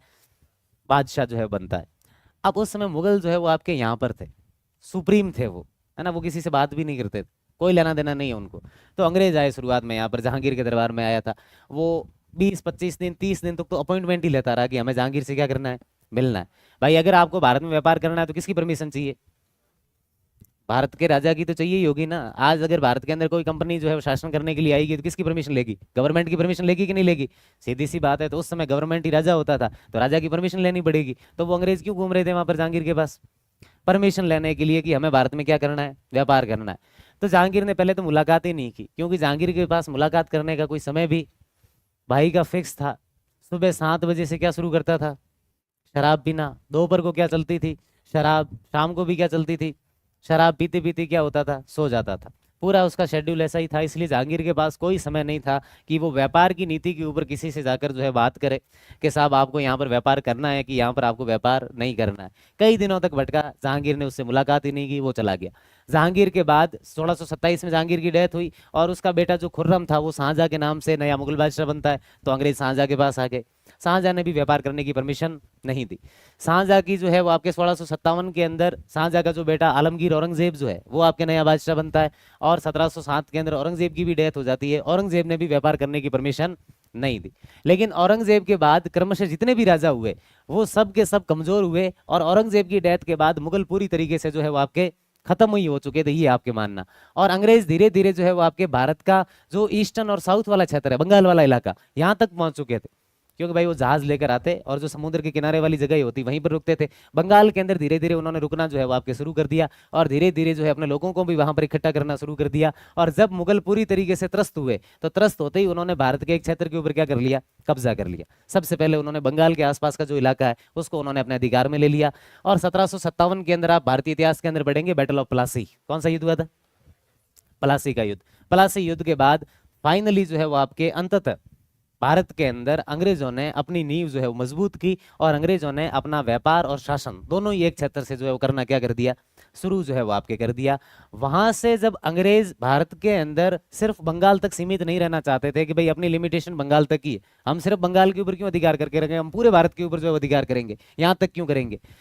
तब आपके एक व्यक्ति, अब जैसे बंगाल के इस क्षेत्र के ऊपर अंग्रेज शासन कर रहे हैं, अंग्रेजों के साथ ब्रिटेन से बहुत सारे लोग आए थे, लेकिन उन बहुत सारे लोगों के साथ कुछ ढंग के लोग भी आए थे। और वो लोग जो यहाँ पर आए थे पढ़े लिखे कुछ लोग ब्रिटेन के ज्यादा थे। और उन लोगों के मन में ऐसा ख्याल आया कि यार ये जो भारतीय लोग हैं ये लोग है कैसे, इनका क्या इतिहास है ना, इनका जो धर्म है वो क्या कहता है, जो इनका रिलीजन है वो क्या कहता है, ये लोग पूजा किसकी करते हैं, इनका कल्चर कैसा है, इनके डांस जो है वो कौन से हैं, इनका जो म्यूजिक है वो कौन सा है ना, इन्होंने जो कविताएं लिखी है वो किस प्रकार की लिखी है, या फिर इनका जो कुल मिला के जो कल्चर है, इनकी जो हिस्ट्री है वो है क्या। ऐसे जो है सवाल कुछ एक अंग्रेजों के मन में पैदा हुए। कुल मिला के ये कह रहा हूँ कि वहां से जो कुछ लोग अंग्रेज यहाँ पर आए, बंगाल और आसपास के क्षेत्र के ऊपर अधिकार किया, उन अंग्रेजों के साथ ब्रिटेन के कुछ पढ़े लिखे लोग आए और उन लोगों को जो है भारत के इतिहास की और संस्कृति के अंदर, कल्चर और हिस्ट्री के अंदर क्या थी, रुचि थी और उनको जो है वो जानने की इच्छा थी। वो तमाम लोग जिनकी ये आपके इच्छा थी, वो एक विचारधारा जो है वो आपके मानी जाती थी कि भाई इस विचारधारा के, इस आइडियोलॉजी के लोग हैं। और विचारधारा कौन सी है? प्राच्यवाद या फिर ओरिएंटलिज्म। प्राच्यवाद का मतलब ये है कि जब भारत के अंदर ईस्ट इंडिया कंपनी के अंग्रेज भारत के अंदर जब शासन करने आए तो उन्हीं अंग्रेजों के साथ ब्रिटेन के कुछ विद्वान लोग, स्कॉलर लोग जो है वो भी भारत के अंदर आए। उन स्कॉलर लोगों की जो है वो आपकी इच्छा थी कि हमें भारत के इतिहास और भारत की संस्कृति के ऊपर क्या करना चाहिए, काम जो है वो आपके करना चाहिए। कुछ शास्त्रीय लोग, कुछ क्लासिक जो लोग थे वो आपके भारत के अंदर आए थे और वो सारे पूरे लोगों का अपन अगर एक ग्रुप बनाए तो उन लोगों की विचारधारा क्या थी। विचारधारा का क्या मतलब हुआ, आइडियोलॉजी का क्या मतलब हुआ। मैं कह रहा हूं कि वो अंग्रेजों के साथ जो लोग आए थे जिनको भारत के इतिहास के अंदर क्या थी, रुचि थी, उन तमाम लोगों की जो विचारधारा थी वो विचारधारा कौन सी थी, प्राच्यवाद। क्या मतलब हुआ विचारधारा का, क्या है विचारधारा, आइडियोलॉजी क्या है, सामान्य उनकी सोच है ना, कि उन लोगों का जो सोचना था वो क्या था, तो कि साहब उनका जो सोचना था वो ये था। और प्राच्यवाद का क्या मतलब हुआ, क्या मतलब हुआ प्राच्यवाद का, वो लोग जिनको भारत की इतिहास और संस्कृति के अंदर क्या है, यही इसका क्या है मतलब है, बस इतनी सी बात है। लेकिन ईस्ट इंडिया कंपनी के जो भी सुप्रीम होंगे, जो भी बड़े अधिकारी है, वो इस बात की परमिशन क्यों देंगे भाई, वो तो यहाँ पर क्या करने आए, बिजनेस करने आए, उनको तो भारत से ज्यादा क्या चाहिए, पैसा चाहिए। अब इन लोगों को तो लग रहा है कि यार भारत की इतिहास जानना चाहिए, लेकिन इतिहास जानने में, रिसर्च करने में खूब सारा क्या लगेगा, पैसा लगेगा। और ईस्ट इंडिया कंपनी इस बात के लिए जो है वो आपके क्यों पैसा देगी, तो कि यार वो तो बात करेंगे तब देखेंगे। ये जो प्राच्यवाद विचारधारा है, इस विचारधारा के तहत, इस आइडियोलॉजी के तहत भारत के अंदर काम करने वाले सबसे कोई पहले इंसान थे तो उनका नाम ध्यान रखना, सर विलियम जोन्स था। क्या नाम था बताओ। अंग्रेजों के समय आप भारतीय इतिहास के अंदर पढ़ेंगे कि हमारे भारत के अंदर 3 बड़े जो है वो न्यायालय थे। कोर्ट कितने थे हमारे, 3 कोर्ट में से आपके एक कोर्ट था कलकत्ता हाई कोर्ट। कौन सा था आपके, कलकत्ता न्यायालय या फिर Calcutta high court. Calcutta high court के अंदर जो है ये आपके क्या थे, जज थे। क्या नाम है उनका, सबसे कोई पहला आदमी जिसके दिमाग में ये आया कि यार भारत के इतिहास को जो है वो जानना चाहिए, भारत के लोगों के बारे में पता करना चाहिए, इनके बारे में जो है वो आपकी स्टडी करनी चाहिए और स्टडी करके बाकायदा के इन लोगों को बताया जाना चाहिए कि यार कि तुम लोगों का इतिहास क्या है, क्योंकि उससे पहले भारतीय लोगों को खुद को नहीं पता था कि उनका क्या इतिहास। अंग्रेज जब आए, अंग्रेजों से पहले भारतीय जो लोग थे उनको खुद को ये नहीं पता था कि उनका क्या इतिहास है। इसलिए अंग्रेजों के प्रभाव में भारत के अंदर जो है वो आपके सोशल और रिलीजियस रिफॉर्म्स हुए थे। अंग्रेज जब यहाँ पर आए तो अंग्रेजों से हम जो है प्रभावित हुए, और हमारे उस समय के जो कुछ पढ़े लिखे लोग थे, है ना, जैसे राजा राम मोहन राय, नाम सुना था आपने, स्वामी विवेकानंद, स्वामी दयानंद सरस्वती, ये सब नाम सुन रखे हैं आपने। ये सभी के सभी हमारे भारत के अंदर सामाजिक और धार्मिक पुनर्जागरण के नेता थे। सोशल और रिलीजियस जो है इन्होंने रिफॉर्म्स किए थे। तो अगर हमें हमारे बारे में इतनी जानकारी होती, अगर हमें हमारे धर्म के बारे में इतनी जानकारी होती, अगर हमें हमारे इतिहास के बारे में, संस्कृति के बारे में इतनी जानकारी होती, तो हमारे देश के अंदर उस समय सोशल और रिलीजियस रिफॉर्म्स नहीं होते, धार्मिक और सामाजिक जो है वो आपके सुधार नहीं होते। मैं कह रहा हूं कि धार्मिक और सामाजिक सुधार, इस बात का मतलब क्या है, धर्म के अंदर क्या हुआ है, धर्म के अंदर क्या हुआ है, सुधार हुए। समाज के अंदर क्या हुआ है, सुधार हुआ है। कि समाज जो है वो आपके कुल मिला के बात ये है कि समाज के अंदर बहुत सारी कुरीतियां पैदा हो चुकी थी, धर्म के अंदर बहुत सारा आडंबर पैदा हो गया था, बहुत सारी कुरीतियां पैदा हो गई थी। इसलिए हमें लोगों को बार बार जाकर बताना पड़ा। कुछ नेता ऐसे भारत के अंदर उभरे जिन्होंने जाकर ये बताया कि साहब हमारे धर्म के अंदर ये समस्याएं हैं, हमें इन समस्याओं को सही करनी चाहिए। तो अगर हमें ये सारी चीजें पता होती, अगर हमें हमारी इतिहास और संस्कृति के बारे में पता होता, तो शायद ये सुधार नहीं हो, आपके जो है इतना ये सुधार जो है वो नहीं होते, क्योंकि करने की कभी आवश्यकता ही नहीं पड़ती। पढ़े लिखे लोगों का जो है वो आपकी चीजें सारी सही होती है, ऐसी कोई समस्याएं जो है वो भी आपके नहीं होती।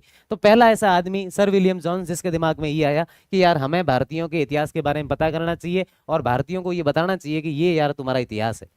अब चलिए, सर विलियम जॉन्स वगैरह, इनका 30 लोगों का समूह था, इनका पूरा एक सर्कल था जिसके अंदर कितने लोग थे, 30 लोग थे। 30 ही लोगों की जो आइडियोलॉजी है वो कौन सी है, प्राच्यवाद की जो है वो आपके विचारधारा है। अब ये हैमिल्टन हो गए, ओलंगटिन हो गए, है ना, फिंच हो गए और बर्नियर जो है वो आपके हो गए। अब ये सारे लोग बैठकर बात तो करें कि यार हम भारत के इतिहास के बारे में पता करते हैं, भारत की कल्चर के बारे में पता करें। करेंगे कैसे, शुरुआत कहाँ से की जाए? तो क्या एक काम करते हैं, इनके जो धार्मिक ग्रंथ है इनका अपन ट्रांसलेशन करते हैं, और ट्रांसलेशन करके जो है अपन समझेंगे कि क्या मामला है और क्या नहीं है। उसके बाद इन लोगों को बताएंगे कि भाई ये आपकी किताब के अंदर ये लिखा हुआ है। क्योंकि भारतीयों ने, आपके जब विदेशियों का शासन भारत के ऊपर स्थापित हुआ तो भारतीयों ने अपने ग्रंथों को पढ़ना छोड़ दिया था। उससे पहले वो बाकायदा पढ़ते थे, भारत का एजुकेशन बहुत ज़्यादा अच्छा था। लेकिन भारत का एजुकेशन बहुत ज़्यादा अच्छा इसलिए था कि दूसरी जगह पर कहीं एजुकेशन नहीं था, इसलिए तुलना करने के लिए कोई चीज़ नहीं थी, इसलिए हमारा एजुकेशन सबसे ज़्यादा क्या था, अच्छा था। बात तो बस तब होगी ना जब आपके पास में कोई खड़ा है, के पास में कोई देश है, वहाँ का एजुकेशन, फिर आपका एजुकेशन, फिर उसका कंपेरिजन करो, तुलना करो और फिर बताओ कि आपका एजुकेशन कितना अच्छा है। भारत का हम कहते हैं कि प्राचीन एजुकेशन बहुत ज़्यादा अच्छा था, हमारी जो प्राचीन आपके जो है शिक्षा थी वो बहुत ज़्यादा अच्छी थी। वो अच्छी इसलिए थी क्योंकि किसी क्षेत्र में शिक्षा थी नहीं। शिक्षा थी कहाँ पर, भारत के अंदर। फिर दूसरे लोगों ने जब शिक्षा को इजाद किया, उन लोगों ने एजुकेशन देना शुरू किया, फिर हमें पता चला कि हमारा एजुकेशन तो कैसा है। तुलना की फिर हमने, फिर हमें पता चला कि यार एजुकेशन बहुत ही ज़्यादा खराब हो चुका है, हमें क्या करना चाहिए, सही करना चाहिए। जब हम सही करने में आए तब विदेशियों ने अटैक कर दिया और भारत के ऊपर क्या कर लिया, अधिकार कर लिया, और हम सदा सदा के लिए क्या हो गए, गुलाम हो गए, है ना। 1206 से लेकर 1947 तक का कितने साल हो गए, 1206 से लेकर 1947 तक, बड़े बड़े जो है वो कितने साल हो गए आपके। भारत आज़ाद कब हुआ है, भारत 1947 के अंदर 15 अगस्त 1947। ये पूरा जो काल है ये भारतीयों की गुलामी का काल है। कौन सा काल है ये, इतने साल तक जो है वो आप विदेशियों के, हम जो है वो आपके गुलाम रहे, उनके डिपेंडेंट रहे, जहाँ पर हमारा कोई भी अस्तित्व नहीं था, जहाँ पर हमारी एजुकेशन का कोई भी अस्तित्व नहीं था, जहाँ पर हमारे इतिहास का कोई अस्तित्व नहीं था, जहाँ पर हमारी संस्कृति का कोई अस्तित्व नहीं था। और हमने हमारी संस्कृति, इतिहास और शिक्षा तीनों वापस जो है वो आपके ढंग से शुरू कब की, हमने 1947 के बाद। अब यहाँ पर ये यही चाहते थे, इसी को जो है वो आपके भारतीयों को बताना चाहते थे सर विलियम जॉन्स। लेकिन उसके लिए पैसा लगेगा, तो क्या पैसा कहाँ से लाएं? तो क्या यार पैसा कंपनी से ही लेंगे, भाई ईस्ट इंडिया कंपनी के तो लोग हैं ये, तो क्या पैसा हम किससे लेंगे, कंपनी से लेंगे। तो क्या कंपनी हमें पैसा देगी क्यों, पहली बात तो ये है, हमें कंपनी पैसा ही क्यों देगी भारतीयों को। वो तो भारतीय जो भारत से जो है वो आपके पैसा निकालना चाहती है, सिर्फ यहाँ से पैसा लेना चाहती है, और वो तो पैसा लेके थोड़े सालों बाद यहाँ से चली जाएगी, और वो इस बात के लिए पैसा खर्च करेगी कि ये तुम भारतीयों का उत्थान कर रहे हो, भारतीयों के लिए अच्छा काम कर रहे हो। कभी जो है कंपनी इस बात के लिए पैसा नहीं देगी। लेकिन विलियम जॉन्स ने कहा कि बात की जानी चाहिए, बात करने के बाद देखेंगे कि क्या मामला है और क्या नहीं है। तो विलियम जॉन्स जो है वो आपके जनरल गवर्नर के पास जाते हैं, और गवर्नर को जाकर जो है वो कहा कि यार हम भारतीयों के इतिहास के ऊपर क्या करना चाहते हैं, काम करना चाहते हैं, और इसके लिए खूब सारा क्या लगेगा, पैसा। तो आप हमें पैसा देने का क्या करें, डिस्कस करेंगे। तो उन्होंने शुरुआत में तो सुनाया बहुत अच्छा खासा उनको कि भाई भारतीयों के इतिहास की जानकारी के लिए अपन क्यों पैसा खर्च करें, और हमें करने की जो है वो आपकी आवश्यकता भी नहीं है। लेकिन विलियम जोन्स ने, मैंने बताया कि प्राच्यवाद विचारधारा के थे, बौद्धिक लोग थे, समझदार लोग थे, बुद्धिमान लोग थे, है ना। तो सर विलियम जोन्स ने उनको कहा कि साहब हम भारत के अंदर क्या करना चाहते हैं, व्यापार या फिर कब्जा या फिर शासन। तो उन्होंने कहा कि भाई कब्जा करके शासन करना चाहते हैं, और आपको ये लगता है कि जब तक आप उन लोगों के इतिहास को जानोगे नहीं आप उनके ऊपर कब्जा कर लोगे। तो थोड़ा सा गवर्नर साहब को भी दिमाग के अंदर, सीधी सी बात है कि जब आप कहीं पर भी रहने गए, आप जो है अपने क्षेत्र को छोड़कर जयपुर के अंदर रहने आए और यहाँ के लोगों के बारे में ये मानो कि आपको कुछ भी पता नहीं था, थोड़ी बहुत बातें आप सुन चुके होंगे, आपके कोई दोस्त रहे हुए होंगे, या फिर उससे अलावा आप जो है सोशल मीडिया पर देख चुके होंगे। अगर आपको जयपुर के बारे में कुछ भी नहीं पता है तो क्या आप आकर इजीली यहाँ पर व्यापार कर सकते हो? नहीं कर पाओगे। तो व्यापार करने के लिए या शासन करने के लिए आपको क्षेत्र का क्या होना चाहिए, पता होना चाहिए। तो सर विलियम जोन्स ने उनको कहा कि हमें अगर भारत के अंदर शासन करना है, हमें भारत के अंदर अगर कब्जा किए रखना है, तो सीधी सी बात यह है कि हमें भारतीयों के इतिहास के बारे में क्या होना चाहिए। और मेरा सिर्फ और सिर्फ मतलब इतना ही है कि कंपनी जो है वो पूरे भारत के ऊपर शासन करे, और शासन करने के लिए हमें भारत के इतिहास का पता होना चाहिए। जैसा कि मैंने आपको कल बताया था कि आपको हिस्ट्री इसलिए पता होनी चाहिए क्योंकि वो आपकी पर्सनल, आपके जो एडमिनिस्ट्रेटिव पर्सनैलिटी है उससे जुड़ी हुई है। जड़ों को जाने बिना कभी फल जो है वो आपके उगाए नहीं जा सकते। वही बात थी, यहाँ पर भी भारतीयों की जड़ों को जानना पड़ेगा। तो सर विलियम जोन्स को उन्होंने परमिशन दे दी कि भाई ठीक है, तुम जो है वो अपना हिसाब से काम करो, जितना पैसा चाहिए उतना पैसा आपको कंपनी देने के लिए तैयार है। इन लोगों को इतना ही चाहिए था। और सर विलियम जोन्स का वो पहला प्रयास, और पहले प्रयास के तहत भारत के अंदर एक ऑर्गेनाइजेशन बनाया गया, एक संगठन बनाया गया जिसका नाम रखा गया एशियाटिक सोसाइटी। क्या नाम रखा गया उसका? कितने लोगों ने पहले सुना इसका नाम? बस आर्ट्स कितने लोगों की थी? आर्ट्स कितने लोगों की थी 12th में? और तो कम लोगों ने कैसे सुना है? कभी सुना था एशियाटिक सोसाइटी? 12th के तक भी वो किताब वाला वही सीन चल रहा था क्या अपने, कि खड़ा करके कि यहाँ से यहाँ तक जो है वो आपके पढ़ना शुरू कर दो। 12वीं तक पढ़ाई तो किसी ने जो है आप में से नहीं की। साइंस वाले तो बेचारे और ऐसे होशियार बनते हैं कि यार हम जो है पढ़े हैं, उनको पीछे पीछे एग्जाम्पल रट के जाते थे किताब वाले। टॉपर जो था, एक बार अभी पिछले एक साल कोई जो है हमें टॉपर मिले, मैं कितने एक परसेंटेज है तो क्या 97 है। मैं कौन सी सब्जेक्ट थी तो क्या साहब मेरे जो है फिजिक्स, केमिस्ट्री और बायोलॉजी। मैं आपके सारे कॉन्सेप्ट क्या होंगे, क्लियर होंगे? तो क्या बात, तो सर मेरे सारे कॉन्सेप्ट क्लियर थे, तो मैं पूरा समझ के देकर आया था। हाँ पूरी तरीके से जो है मैं समझ के दे के आया था। पास में उसका दोस्त खड़ा था, उसने कहा कि सर इसने किताब के एक एक एग्जाम्पल को क्या किया है, रट के गया था। ये कुछ भी जो है और नहीं किया कि सिर्फ और सिर्फ उसको क्या किया गया है। हमारे साथ समस्या ही जो है सबसे बड़ी ये है अपने एजुकेशन सिस्टम की, हमें पहली क्लास के अंदर भी भेज दे किस लिए है? फर्स्ट आपके जो है ये मान लो एलकेजी के अंदर जब आपका एक स्कूल के अंदर एडमिशन होता है तो आपको किस उद्देश्य के साथ वहां पर भेजा जाता है? कि भाई आपको स्कूल में आपके मम्मी पापा ने भेजा क्यों था? है? क्यों पढ़ाना चाहते हैं? शिक्षित बनाना चाहते हैं? पूछना मम्मी पापा को, आपने क्या मुझे शिक्षित बनाने के लिए स्कूल में भेजा था? क्यों भेजा जाता है स्कूल के अंदर? सोचो एक बार और, थोड़ा सा जोर लगाओ दिमाग पे।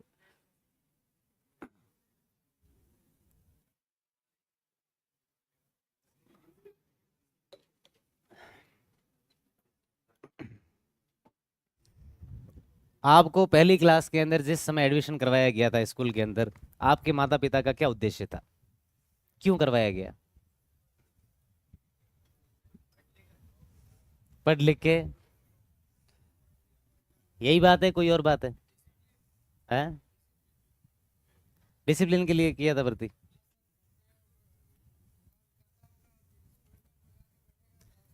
तो फिर आपने डिसिप्लिन आपने सीखा? सीए पुराने वाले CA2 वाले बैच के अंदर एक बेचारे ने बोल दिया गलती से, मैंने ये बोल दिया कि मैं हम सब ने जो है वो रट के पढ़ाई की है। उसने बोला कि नहीं सर मैंने 10th के अंदर समझ के पढ़ाई की। उसका पिछला कोई ऐसा टेस्ट नहीं हुआ जिसके अंदर 10 से ज़्यादा नंबर आए हो। मैंने कहा 10th अगर इतनी समझ के दी है तो RS वाला समझ के जो है पढ़ाई क्यों नहीं हो रही है? अब वो बेचारा पिछले 4 महीने से शिकार बन रहा है। तो आप कम से कम 5 महीने तक आपकी डिसिप्लिन बात वाली बात जो है फिक्स हो चुकी है, आप ये मान के चलना। तो आपके स्कूल के अंदर पहली बार ये मान लो कि आपको LKG के अंदर एडमिशन दिलवाया था, उसके पीछे आपके माता पिता का क्या उद्देश्य था? सीधा सीधा एक ही उद्देश्य था कि बेटे को क्या लगवाना है, सरकारी नौकरी के उद्देश्य के साथ आपको स्कूल में एंट्री करवाई गई थी। पहली बात मैं ये कह दूं आपको। दूसरी बात, शिक्षित बनाने के लिए हमें स्कूल में भेजा नहीं गया था। तीसरी बात, भारत की कोई स्कूल इतनी सक्षम नहीं है कि आपको शिक्षित बना सके। तीसरी सबसे बड़ी बात कौन सी है? भारत की कोई अभी फिलहाल हाल फिलहाल में मेरे हिसाब से कोई ऐसी कोई स्कूल है नहीं कि जो आपको पूरी तरीके से जो है शिक्षित बना भी सके। अगर स्कूलें आपको शिक्षित बनाती तो कोचिंगों की आवश्यकता नहीं पड़ती। पहली से लेकर 12वीं तक जो आपके जीवन में होना चाहिए था वो नहीं हुआ। वो कोचिंग सिर्फ 1.5 साल के अंदर क्या करती है? वही पूरा काम करती है। आप क्या अलग थोड़ा ही पढ़ते हो कुछ, वही 12th तक की चीजें पढ़ते हो। 2-4 एक सब्जेक्ट ये मान लो कि जो आपके अलग है। आप अकाउंट ऑडिट जो है वो आपके थोड़ा सा अलग हो गया। सोशियोलॉजी आप पढ़ के आते हो, पबेड की बहुत सारी चीजें आप पहले से जो है वो पढ़ के आते हो, आर्ट्स वाले पढ़ के आते हैं। तो कुल मिला के बात है कि स्कूल के अंदर अगर इतनी समझ विकसित कर दी गई होती तो आपको यहाँ आने की कोई आवश्यकता नहीं होती। ये यहाँ पर आकर वो 12 साल की गलतियों को आप क्या करना चाहते हो? सुधारना चाहते हो। कितने साल में? और सुधर भी जाती है। समस्या ये नहीं है। आप ये सोचो कि ये जो 1.5 साल जिस तरीके से बीतते हैं, ये पहली क्लास से 12वीं तक अगर बीते, अब उसका प्रभाव बताओ आप मुझे कितना हो सकता है। आदमी भगवान बन जाए भाई, है ना, वो किसी से बात भी नहीं करे, उसका दिमाग जो है वो जितना चलता है उससे और ज्यादा चलना जो है वो क्या हो जाए, सामान्य मानव प्रवृत्ति से। 1.5 साल के अंदर आपके अंदर इतना, आप देखोगे कि इतना ज्यादा बदलाव आ जाएगा, इतना ज्यादा चेंजेज आ जाएगा कि हर टॉपिक पर आपके पास कोई बात होगी, हर बात के ऊपर आपके पास कोई सॉल्यूशन होगा, आपके पास कोई निवारण होगा। आप मंच पर खड़े होकर बोल जाओगे, कुछ भी नहीं होगा। आपको शुरुआत में अभी डर लग रहा है, हम भी शुरुआत में जब पढ़ते थे, विकास सर सामने खड़े होते थे, हम सामने बैठे होते थे, सवाल पूछने के अंदर हमें भी क्या लगता था? डर लगता था। लेकिन वही आज वाली सेम स्थिति में आपको कह रहा हूँ, क्योंकि मैं भी एक समय आपकी स्थिति के अंदर ही था। लेकिन सर उस समय हमें बोलते थे कि बैठना नहीं है, खड़े होकर सवाल पूछना है। फिर मैंने जो है कंटिन्यू सवाल पूछे, और फिर उसके बाद सर ने पूछा, सर ने मेरे को बोला कि तू सवाल ही पूछ और तुझे कोई भी काम नहीं करना। और आज तक भी मैं आपके सामने खड़ा रहकर क्या कर रहा हूँ? सवाल पूछ रहा हूँ। मैंने जो है गुरु की आज्ञा को पूरा माना है, उसको जो है पूरी तरीके से फॉलो किया। आज आपको बड़ा डर लग रहा है कि क्या होगा, लेकिन उसी मेरे अनुभव से मैं आपको बता रहा हूँ कि 1.5-2 साल के बाद आपके अंदर इतना चेंज आएगा, इतना ज्यादा बदलाव आएगा जितना आपने कभी सोचा भी नहीं होगा। जोगिंदर भाई कह जो आपने कभी सोची भी नहीं होगी, ऐसा जो है आपके अंदर बदलाव आएगा। तो ये मानो कि 2 साल इतने ज्यादा प्रभावशाली है। अगर यही पहली क्लास से 12वीं क्लास तक चलता तो आपका जीवन किस तरीके का होता, वो जो है वो आप थोड़ा सा अंदाजा लगाइए। तो शिक्षित बनने के लिए नहीं भेजा गया था, किस लिए भेजा गया था? बस हमारा उद्देश्य यही है। हमारे पढ़ने का पीछे भी उद्देश्य यही था कि हमें क्या बनना है और हमें क्या लगना है, सरकारी नौकरी जो है वो आपके लगना है। तो 12th के अंदर इतने आर्ट्स वाले लोग हैं और उनको आपने यही नहीं पढ़ा कि एशियाटिक सोसाइटी नाम की कोई चीज थी या फिर नहीं थी। और किसने पढ़ी थी? हाथ खड़े किए थे ना, किस किसने पढ़ी थी, क्या पढ़ा था?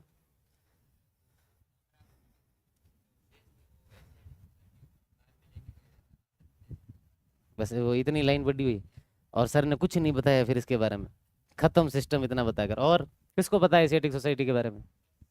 पढ़ के आया ये तो CA2 में। और किसी को नहीं पता एशियाटिक सोसाइटी के बारे में। तो कुल मिला के इतना तो याद रख लो कि अब इसको बनाने वाले जो व्यक्ति है वो कौन है? सर विलियम जोन्स है। 15 जनवरी 1784 के अंदर ये बनाई गई थी। कब बनाई गई थी? जनवरी 1784 AD के अंदर जो है वो आपकी एशियाटिक सोसाइटी बनाई गई थी। किस उद्देश्य के साथ बनाई गई? बताओ किस उद्देश्य के साथ बनाई गई थी? है? भारत की इतिहास, संस्कृति, धरोहर, उसके ऊपर क्या करनी है? रिसर्च करनी है, उसके ऊपर अध्ययन करना है और भारतीयों को बताना है कि भाई ये तुम्हारा ठीक ठाक जो है इतिहास है। और एशियाटिक सोसाइटी जो है वो आपके कौन से साल में बनाई गई? 1784 के अंदर। 1784 से लेकर 1788 तक 4 साल तक जो है इन लोगों ने, 30 लोगों का जो इनका समूह था, इन्होंने जो है कंप्लीटली रिसर्च की। और कंप्लीट रिसर्च करने के बाद 4 साल बाद इन्होंने अपनी एक रिपोर्ट जो है वो जनरल गवर्नर के सामने पेश की और उसके अंदर इन्होंने ढेर सारी चीजें जो है वो आपके बताई। हमारे एक प्राचीन जो है स्मृतियों में से एक है मनु स्मृति। नाम सुना हुआ आप लोगों का? मनु स्मृति का सबसे पहले जो है वो आपके ट्रांसलेशन किसने किया? सर विलियम जोन्स ने। एक तो इन्होंने खुद ने जो है किसका आपके ट्रांसलेशन किया? मनु स्मृति का। उसके अलावा आपने कालिदास जी का नाम सुना है ना? कालिदास के आप खूब सारे नाटक पढ़ोगे भारतीय इतिहास के अंदर। उन्होंने एक नाटक लिखा था अभिज्ञान शाकुंतलम। कौन सा लिखा था? है ना, अभिज्ञान शाकुंतलम नामक जो किताब थी उसका भी इन्होंने जो है आपके क्या किया था? ट्रांसलेशन जो है वो किया था कालिदास के नाटक का। उसके अलावा इनके एक सहयोगी थे, इनकी असिस्टेंट थे जिनका नाम था विल्किंसन। क्या नाम था उसका? इन्होंने जो है वो आपके गीता का ट्रांसलेशन किया। यही नहीं, हमारे जो प्राचीन डायनेस्टीज रही हुई है, आप पढ़ोगे मौर्यों के बारे में, आप पढ़ोगे गुप्तों के बारे में, गुप्त साम्राज्य, मौर्य साम्राज्य, ये 1500 साल पुरानी बात है। तो 1500 साल पहले लोग जिस स्क्रिप्ट के अंदर लिखते थे, ये जो है कौन सी स्क्रिप्ट लिपि में लिखी हुई है? ये देवनागरी लिपि में लिखी हुई, इसलिए आपको समझ में आ रहा है। ये जो शब्द आपको दिख रहे हैं, ये जो ऊपर लिखी हुई लाइन आपको दिख रही है, ये देवनागरी स्क्रिप्ट के अंदर है, इसलिए आपको ये समझ में आ रहा है। यही मैं राजस्थानी की मुड़िया लिपि में लिखूंगा तो आपको समझ में नहीं आएगा। गुप्त काल के अंदर जितनी किताबें लिखी गई थी, कालिदास के नाटक वगैरह जो है वो कौन से काल में लिखे गए? गुप्त काल के अंदर। तो ये इस तरीके से थोड़ी लिखे हुए हैं, वो शब्द आप देखोगे तो आपको समझ में नहीं आएगा कि क्या लिखा है ये। तो उस पूरी भाषा को समझना, उस पूरे स्क्रिप्ट का अध्ययन करना और पूरी स्क्रिप्ट का अध्ययन करके उसको पढ़ पाना, ये अगर किसी ने पॉसिबल किया था तो आपकी कौन सी सोसाइटी ने किया है? Asiatic society. और गुप्त काल की जो लिपि थी, जो स्क्रिप्ट थी, ध्यान रखना उसका नाम था कुटिला लिपि। क्या नाम था उसका? कुटिला लिपि या फिर कुटिला स्क्रिप्ट। उस कुटिला स्क्रिप्ट को कंप्लीटली विल्किंसन ने समझा, उसको पढ़ा, उसका अध्ययन किया, और उसके बाद हम आज से 1500 साल पुरानी जो किताबें हैं, इसलिए हम वो आज पढ़ पाते हैं। और इसके अंदर सबसे बड़ा योगदान किसका है? एशियाटिक सोसाइटी का। कि आज से 1500 साल पहले किताब अगर हम पढ़ने के अंदर सक्षम हुए हैं, अगर हम जो है वो आपके पढ़ पा रहे हैं, अभी हम इतना जो है वो आपके समझदार हुए, ये हमें किसी ने सिखाया था, तो आपके सबसे पहले ये प्रयास विल्किंसन ने किया, और उसके बाद विल्किंसन ने हर उस व्यक्ति को बताया जो क्षेत्र के अंदर काम कर रहे थे। तो कुल मिला के प्राचीन किताबों को भी पढ़ना आपको भारत वालों को सबसे पहले सिखाने का भी काम कौन करके गए हैं? यही जो है वो आपके करके गए हैं। और इन्होंने 4 साल तक खूब अच्छे से जो है वो काम किया और अच्छी अच्छी चीजें जो है भारत को बताई। अब भारतीय किताबों के अंदर बहुत प्राचीन शहरों के नाम लिखे हुए, एक जगह लिखा हुआ पाटलिपुत्र, है ना, एक जगह आपके लिखा हुआ है कि साहब सीवी जनपद, लेकिन हमें ये नहीं पता है कि ये पाटलिपुत्र आज है कहाँ पर। उस समय तक ये नहीं पता था कि पाटलिपुत्र कहाँ पर है। सर विलियम जॉन्स जो है उसने सोचा कि यार भारत के लोग हर बार पाटलिपुत्र शब्द का बड़ा इस्तेमाल करते हैं, ये पाटलिपुत्र है कहाँ पर? और पाटलिपुत्र कोई छोटी मोटी जगह नहीं है, उत्तर भारत की प्रमुख राजनीतिक गतिविधियों का जो है वो आपके केंद्र बिंदु रहा हुआ है। 6ठी शताब्दी ईसा पूर्व से लेकर 6ठी शताब्दी ईस्वी तक उत्तर भारत की प्रमुख राजनीतिक गतिविधियों का कोई अगर केंद्र बिंदु रहा था भारत की, कौन सी जगह थी वो? मगध साम्राज्य की राजधानी, मौर्यों की राजधानी, गुप्तों की राजधानी। ये भारत के 3 बड़े जो डायनेस्टीज रही हुए, राजवंश रही हुए, उनकी जो है आपकी ये राजधानी रही हुई थी। पर ये पाटलिपुत्र के है कहाँ पर? फिर ये भी हमें सबसे पहले किसी ने बताया, तो इन्हीं एशियाटिक सोसाइटी के लोगों ने बताया कि पाटलिपुत्र कहीं और नहीं बल्कि बिहार का पटना है। कौन सी जगह है वो आपके? बिहार का पटना है। यूनान क्षेत्र के जो लोग हैं, यानी ग्रीक क्षेत्र जो है आपके, यूनान से बहुत सारे राइटर भारत के अंदर आए, और भारत के अंदर आकर उन्होंने कई किताबें लिखी, बहुत पुरानी बात है। और वो उसके अंदर भारत के एक राजा के बारे में नाम लिख के गए कि भारत का एक राजा हुआ जिसका नाम सेंड्रोकोटस है। क्या नाम है उसका? और भारतीयों को पता चलता है कि यूनान के लेखक हमारे यहाँ के एक राजा के बारे में बता रहे हैं, और राजा का नाम क्या बता रहे हैं? सेंड्रोकोटस। पर हमारे भारत के अंदर तो ऐसा कोई भी राजा हुआ ही नहीं, और सेंड्रोकोटस जैसे नाम तो हमारे यहाँ पर भारत में रखे ही नहीं जाते। तो फिर ये यूनान के लोग कौन से सेंड्रोकोटस की बात कर रहे हैं? ये भारत के अंदर कौन सा राजा हुआ है? फिर इसी सोसाइटी के लोगों ने हमें बताया कि वो सेंड्रोकोटस कोई और नहीं बल्कि चंद्रगुप्त मौर्य है। कौन है आपके? तो ये सारी चीजें भारत के अंदर सबसे पहले बताने का और भारतीयों को इससे जो है वो आपके अवगत करवाने का काम किसी सोसाइटी ने किया। तो किसने किया? आपके एशियाटिक सोसाइटी ने। कब बनी थी? 1784 के अंदर। अब 1788 के अंदर जब इन्होंने अपनी रिपोर्ट दे दी, उसके बाद जो है वो आपके ये बात ज्यादा जो है वो चल नहीं पाई, ये बात जो है वो आपके ठप हो गई। बहुत लंबा साल जो है वो आपके बीत गया, और आप सोचोगे कितना एक साल बीत गया, तो अगर साहब ये साल बीत गए 1784 से लेकर साल अगला 1800 आ चुका था, और साल पहुंच गया था 1861 तक। 1861 तक पूरा मामला ठप रहा। एशियाटिक सोसाइटी के द्वारा कोई जो है वो आपके काम नहीं किया गया। भारत के इतिहास के ऊपर वापस जो है वो काम करने वाला कोई अंग्रेज जो है वो आपके नहीं आया। लेकिन 1861 के अंदर सर विलियम जॉन्स जिस रास्ते पर चले थे, उसी रास्ते पर चलने वाला एक आदमी आया जिसका नाम था अलेक्जेंडर कनिंघम। बताओ क्या नाम है उसका? ये भी क्या करना चाहता था? ये भी वही करना चाहता था जो आपके किसने किया है? एशियाटिक सोसाइटी ने किया। अलेक्जेंडर कनिंघम ने जो है आके पूरा मामला देखा, जितना उस समय तक रिसर्च हुई, शोध हुआ, उस सबको समझा, और समझने के बाद कनिंघम ने कहा कि यार इन लोगों ने सिर्फ 4 साल काम किया था, 1784 से लेकर 88 तक, और इस 4 सालों के अंदर कितनी ढेर सारी चीजें बताई है। और अगर यार उसके बाद भी अगर काम होता तो बहुत ज्यादा चीजें जो है वो आपकी अच्छी होती। कनिंघम ने कहा कि ये जो बचा हुआ काम है वो पूरा कौन करूंगा? मैं करूंगा। अब जो है मैं भारत के अंदर से, कब भारत की जमीन के ऊपर किसी मानव ने रहना शुरू किया था, ये सबसे पहले अगर कोई खोजेगा तो भारत में कौन खोजेगा? अलेक्जेंडर कनिंघम खोजेगा। भारत का जो शुरुआत का मानव था वो कौन सी चीजों का इस्तेमाल करता था, विद प्रूफ अगर कोई निकालेगा तो कौन निकालेगा? और भारत का वो जो पहला मनुष्य भारत की जमीन पर हुआ वो कितने समय पहले हुआ, अगर ये भी सबसे पहले बताएगा तो कौन बताएगा? Alexander Cunningham. और वो उस समय जो है कनिंघम के समय अपने भारत के जो वॉयसराय थे उनका नाम जो है लॉर्ड कैनिंग था। गवर्नर जनरल का क्या नाम था? ये लॉर्ड कैनिंग के पास गए, और लॉर्ड कैनिंग के पास जाकर कहा कि साहब मैं जो है वो अपने काम करना चाहता हूँ वापस ढंग से, और मुझे क्या चाहिए, फंड चाहिए। तो पहले तो कैनिंग ने मना कर दिया, लेकिन जैसे तैसे करके वही विलियम जोन्स की तरह इन्होंने भी क्या कर लिया, समझा लिया। और कैनिंग को जो है वो आपके कहा कि ठीक है तुम काम करो, मैं तुम्हें थोड़ा बहुत बजट जो है वो आपके दे दूंगा।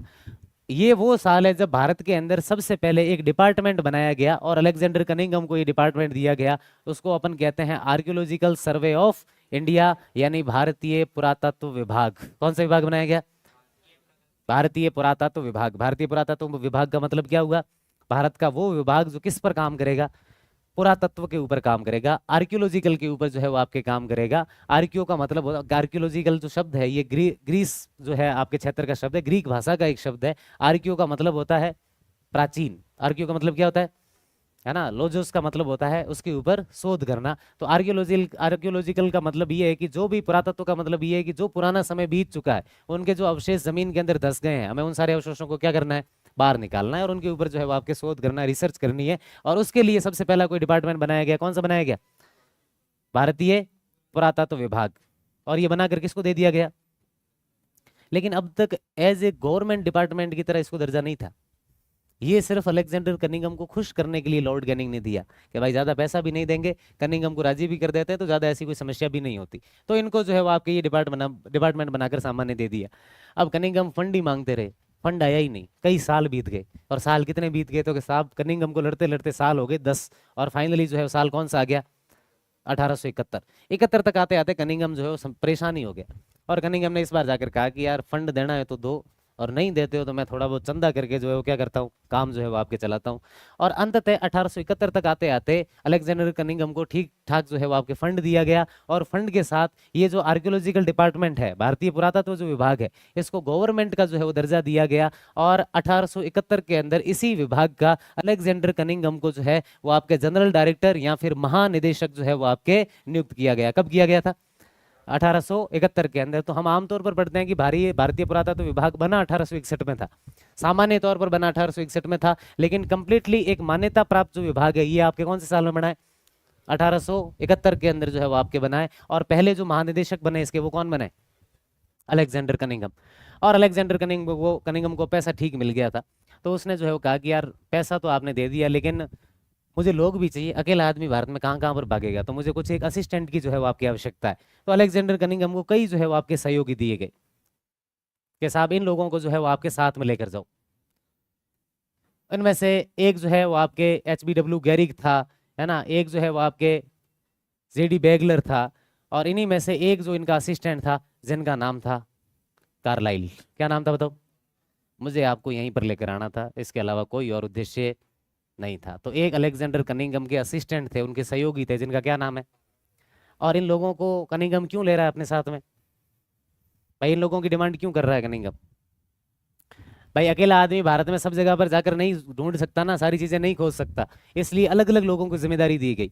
और कनिंघम ने अपने कुछ सहयोगी पकड़े और उन सहयोगियों को कहा, किसी को कहा कि तुम साउथ इंडिया में चले जाओ, किसी को कहा कि यार तुम पंजाब जम्मू कश्मीर की तरफ चले जाओ, किसी को बोला तो असम की तरफ चले जा।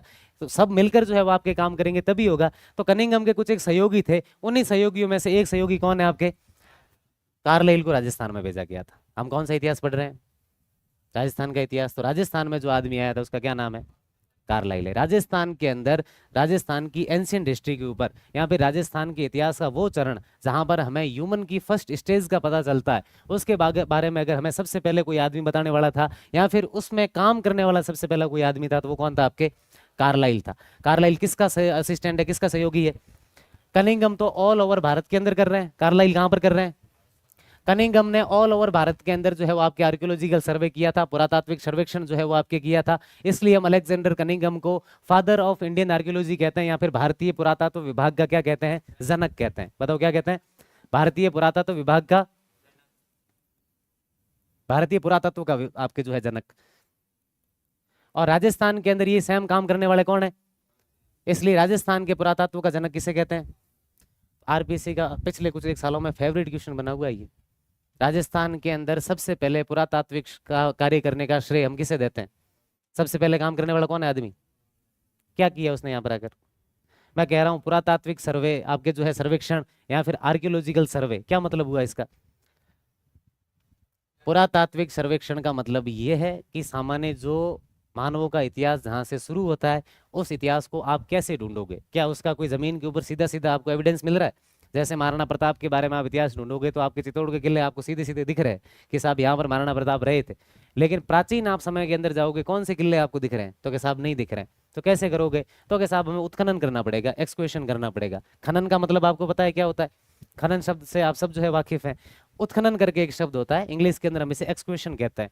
उत्खनन का मतलब ये है कि बहुत ही बारीकी से और बहुत ही ध्यान से जमीन की परत को जो है वो आपके हटाना है, और जमीन की उसी परत के अंदर हमें बहुत सारे हमारे पुराने पूर्वजों के या फिर फोर फादर के एविडेंसेस मिलते हैं, उनके जो है वो आपके अवशेष मिलते हैं कि वो लोग इन चीज़ों का प्रयोग करते थे, इस चीज़ को जो है वो यूज़ में लेते थे, इनके घर जो है वो आपके इस प्रकार के होते थे, इन घरों के अंदर इतने जो है वो आपके कमरे होते थे। ये कंप्लीटली जानकारी जो है उसके बारे में जुटाना, उसी को ही हम क्या कहते हैं? बड़ा बड़ा। इस शब्द को अभी आप इतना ही समझो कि इसको हम अभी इस शब्द को जो है बड़ा बड़ा आपको इतना ही समझना है कि यही उसका मतलब होता है। पुरातात्विक सर्वेक्षण का क्या मतलब होता है? यही होता है जो अभी मैंने आपको बताया था। और राजस्थान के अंदर सबसे पहले ये कोई करने वाले थे तो वो आपके कौन थे? कार्लाइल। भारत के अंदर करने वाले कौन है? Alexander Cunningham. तो भारतीय पुरातत्व का जनक अपन किसे कहते हैं? राजस्थान के पुरातत्व का जनक किसे कहते हैं? राजस्थान में सर्वप्रथम पुरातात्विक कार्यों का श्रेय हम किसे देते हैं? इनका पूरा नाम था आर्चिबाल्ड कैंपबेल कार्लाइल। क्या नाम था बताओ?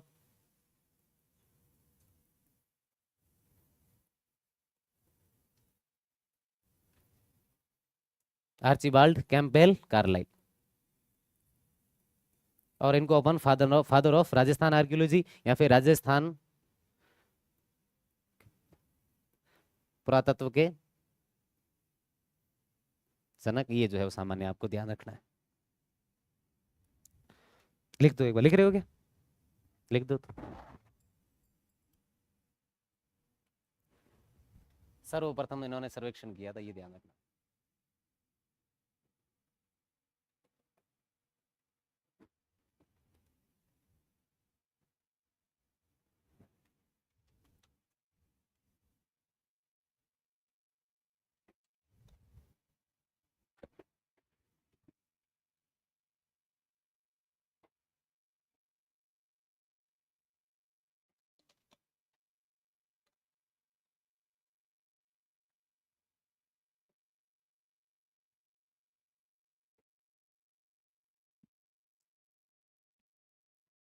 इंग्लिश वाले लिख दोगे क्या? कनिंघम की मीनिंग तो आती है क्या? है? कितने हैं इंग्लिश मीडियम के आप में से? आती है इंग्लिश? पक्की बात है? बढ़िया बात है। ये हाई हिंदी मीडियम वाले होते हैं। कौन से होते हैं? जिनकी हिंदी बहुत ज़्यादा अच्छी होती है। लेकिन हम इन्हें किस मीडियम के नाम से जानते हैं? इंग्लिश मीडियम के नाम से। नहीं नहीं, मैं आपका कॉन्फिडेंस बिल्कुल भी डाउन नहीं कर रहा इस मामले में। आपकी इंग्लिश बहुत ज़्यादा क्या है? अच्छी है। अभी 2-4 दिन रुकते जाओ, आपको भी पता चलने लग जाएगा। और इंग्लिश मीडियम वालों को शुरुआत से डराना जरूरी है, वरना बोल देते हैं कि सर इंग्लिश में बोलो, अपने को आती नहीं है। इतनी ज़्यादा थोड़ी आती है कि उनको जो है अचानक एक साथ ही बोल दे। अभी इनमें से दो जो है नीचे जाएंगे, सर तो बोल रहे हैं उनको इंग्लिश आती नहीं है, फिर ऐसे कैसे चलेगा? दो जाएंगे इनमें से, मुझे पता है। सीधे आना मेरे पास ही, मैं ही बताऊंगा इंग्लिश कैसे आती है मुझे।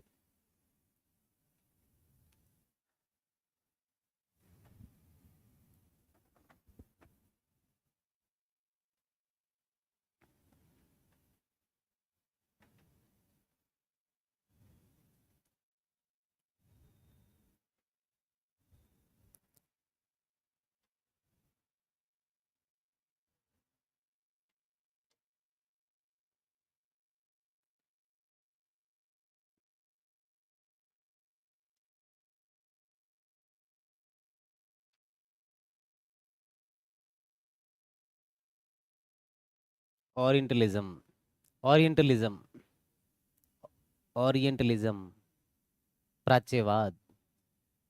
ORIENTLISM।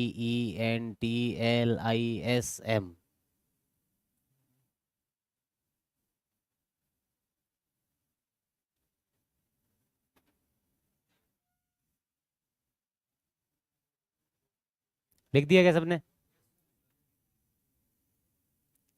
तो पृष्ठभूमि बता दोगे कि ये सारी कहानी शुरू कहाँ से हुई थी? हैं? कर दोगे शुरू? तो जो है वो आपके भारत के अंदर कौन सी कंपनी शासन करने आई? East India company.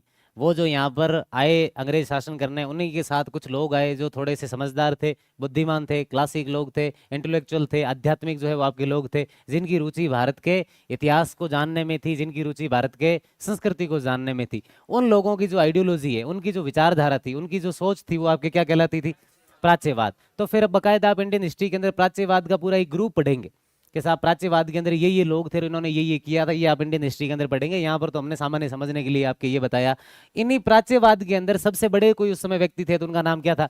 Sir William Jones. क्या वो अंग्रेजों के कोई अधिकारी थे बड़े? कहाँ के अधिकारी थे? कलकत्ता हाईकोर्ट के अंदर जो है वो आपके अधिकारी थे। और उन्होंने जो है वो आपके उस समय के जनरल गवर्नर से परमिशन लेकर एक सोसाइटी, एक संस्था बनाई, एक ऑर्गेनाइजेशन बनाई। संस्था का मतलब समझ गए ना आप? क्या मतलब होता है संस्था का या फिर ऑर्गेनाइजेशन का?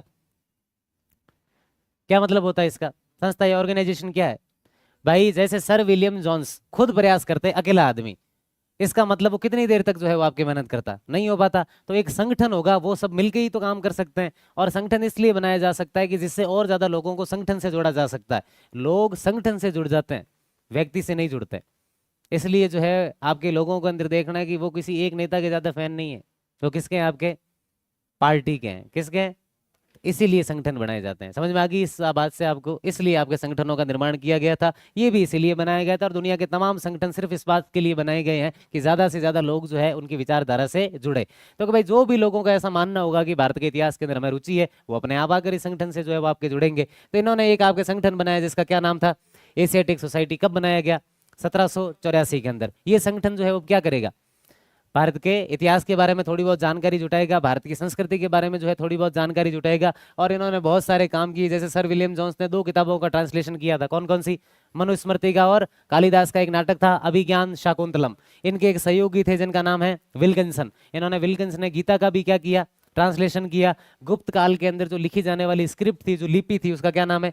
कुटिला। कुटिला लिपि का भी इन्होंने क्या किया? उन्होंने ट्रांसलेशन, रिसर्च की, और रिसर्च करके हमें पढ़ना जो है वो आपके बताया, उसके बारे में सिखाया। और ये जो है पूरा काम 1784 से लेकर 1788 तक हुआ। अब ये मानो कि 1788 से लेकर 1861 तक ऐसी कोई जो है वो आपके घटना घटित नहीं हुई जिसमें कुछ लोगों ने अच्छा काम किया हो। 1861 में एक आदमी आता है जिसका क्या नाम है? और अलेक्जेंडर कनिंघम को जो है वो आपके, अलेक्जेंडर कनिंघम के प्रयासों से कौन सा विभाग बना? आर्कियोलॉजिकल सर्वे ऑफ इंडिया या फिर भारतीय पुरातत्व विभाग। लेकिन उस समय जो है इसको ना तो दर्जा दिया, ना इनको फंड मिला। और वो काम जाकर कितने साल बाद हुआ? 10 साल बाद, 1871 के अंदर। और 1871 के अंदर आर्कियोलॉजिकल सर्वे आपके या भारतीय पुरातत्व विभाग या फिर आर्कियोलॉजिकल सर्वे ऑफ इंडिया का महानिदेशक, डायरेक्टर जनरल जो है वो आपके किसको बनाया गया? अलेक्जेंडर कनिंघम को जो है वो आपके बनाया गया। कनिंघम ने कहा कि साहब अकेला काम नहीं कर पाएंगे, कुछ सहयोगी चाहिए, कुछ असिस्टेंट चाहिए। तो इनको कई सहयोगी मिले। उन्हीं सहयोगियों में से एक कौन थे? आपके कार्लाइल। कनिंघम ने कहा कि भाई मैं उस क्षेत्र की तरफ चला जाऊंगा। गैरी को किसी और तरफ जो है वो आपके भेज दिया। कार्लाइल को कहा कि भाई आपको किस तरफ जाना है? राजस्थान वाले इलाके के अंदर। तो राजस्थान में सबसे पहले कोई आए तो वो कौन आए? कार्लाइल। क्या करने आए थे? तो पुरातात्विक सर्वेक्षण करने आए थे, आर्कियोलॉजिकल जो है वो आपके सर्वे करने आए थे। और इन्होंने सबसे पहले राजस्थान के अंदर शुरू किया। इसलिए हम राजस्थान के पुरातत्व का जनक किसे कहते हैं? भारत के पुरातत्व का जनक किसे कहते हैं? अलेक्जेंडर कनिंघम को। तो इनको अंदर कंफ्यूज नहीं होता है। कई जो है वो आपके जनक किसको कर देंगे लास्ट में? कनिंघम को कर देते हैं। लास्ट में जो है वो आपके मिक्स हो जाता है। तो भारत के पुरातत्व के जो जनक है वो आपके कौन है? कनिंघम। राजस्थान के जो है पुरातत्व के जनक कौन है?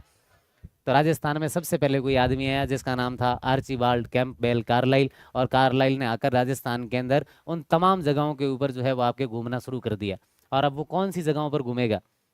वो जगहें जहाँ पर राजस्थान के प्राचीन लोग रहते थे, वो जगहें जहाँ पर प्राचीन लोगों के कोई एविडेंस मिले कि साहब वो क्या चीज़ें जो है वो यूज़ में लेते थे, रहते कैसे थे, कैसे जो है वो आपके रहते थे। इन सारी चीज़ों के बारे में जो है वो कार्लाइल यहाँ पर आकर आपके अध्ययन करेगा। और राजस्थान का यहीं से हमारा जो है वो क्या शुरू होता है? प्राचीन इतिहास या फिर प्राग ऐतिहासिक राजस्थान।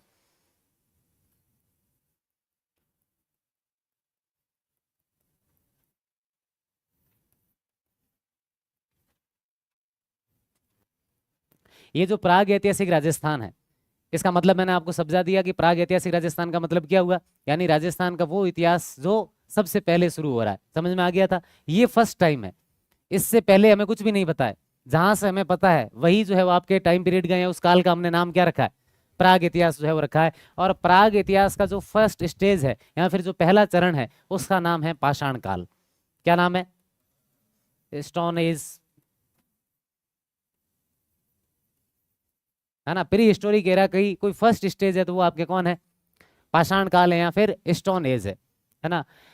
ये वो पहला चरण है जहां पर मानवों ने अपना विकास करना जो है वो आपके क्या किया था, शुरू किया था, और मानवों का विकास जो है वो इस चरण के अंदर आपके हुआ था। It is the first stage of human development. अगर मानवों का विकास किसी चरण के अंदर हुआ था तो वो चरण कौन सा है, पाषाण काल है। अब आप सोचोगे कि पाषाण का मतलब सामान्य क्या होता है, पत्थर होता है, नीचे स्टोन लिखा हुआ है। पाषाण काल का मतलब है ना, पत्थरों का काल, पत्थरों का समय, इंग्लिश के अंदर वही जो है वो आपके स्टोन एज। लेकिन हमने इसका नाम पाषाण काल क्यों रखा, जब आप ज्योग्राफी पढ़ेंगे तब आप जो है समय की डिवाइडेशन को अलग अलग तरीकों से जो है वो आपके पढ़ेंगे। आप कहोगे कि प्लेस्टोसिन युग था, आप पढ़ोगे होलोसिन युग था। यहाँ पर जब हिस्ट्री के अंदर आप पढ़ रहे हो तो काल का क्या नाम है, पाषाण काल है। क्यों है ऐसा, दोनों में अलग अलग क्यों है, बल्कि है तो समय ही। भाई ज्योग्राफी भी आपको क्या बता रही है, बीता हुआ अतीत ही तो बताती है। जब पहाड़ों का आप अध्ययन करते हो तो बताते हो कि साहब पहाड़ किस प्रकार से बने। नदियों का बताओगे तो आप नदियों का जो है वो आपके कंप्लीटली बताओगे कि हाँ साहब इस समय से माना जाता है कि ये नदी आपके शुरू हुई थी। फिर आप ज्योग्राफी के अंदर जो आपके मुख्य रूप से इतना आरएस में आपको नहीं पढ़ना होता है, कोई असिस्टेंट प्रोफेसर की तैयारी करता हो उससे, या फिर फर्स्ट ग्रेड के अंदर किसी ने पढ़ा हो, तो उसके अंदर आपको ज्योग्राफी का टाइम डिवाइडेशन करते हो और कई युग पढ़ते हो आप कहते हो प्लेस्टोसिन युग है, होलोसिन युग है, और उसी टाइम पीरियड को अंदर हिस्ट्री के अंदर हम क्या नाम देते हैं, पाषाण युग। क्यों नाम देते हैं हम ऐसा, पाषाण काल नाम क्यों दिया, वही नाम रख लेते हैं यहाँ पर, तो ज्यादा कंफ्यूजन भी नहीं होता, आप लोगों को जो है इतना रटने की आवश्यकता भी नहीं पड़ती अलग अलग। हमने ये नाम क्यों दिया हिस्ट्री के अंदर है, सोचो तो सही, थोड़ा बहुत तो सोचो, दोनों में डिफरेंस क्यों है। तो वो ज्योग्राफी वाले प्लेस्टोसिन युग में पत्थरों का प्रयोग नहीं हो रहा था, फिर यहाँ तो उसका नाम पाषाण काल दे देते, या फिर इसका नाम प्लेस्टोसिन दे देते। क्यों नाम दे रहे हैं हम ये, क्या हुआ था, धातु नहीं थी, और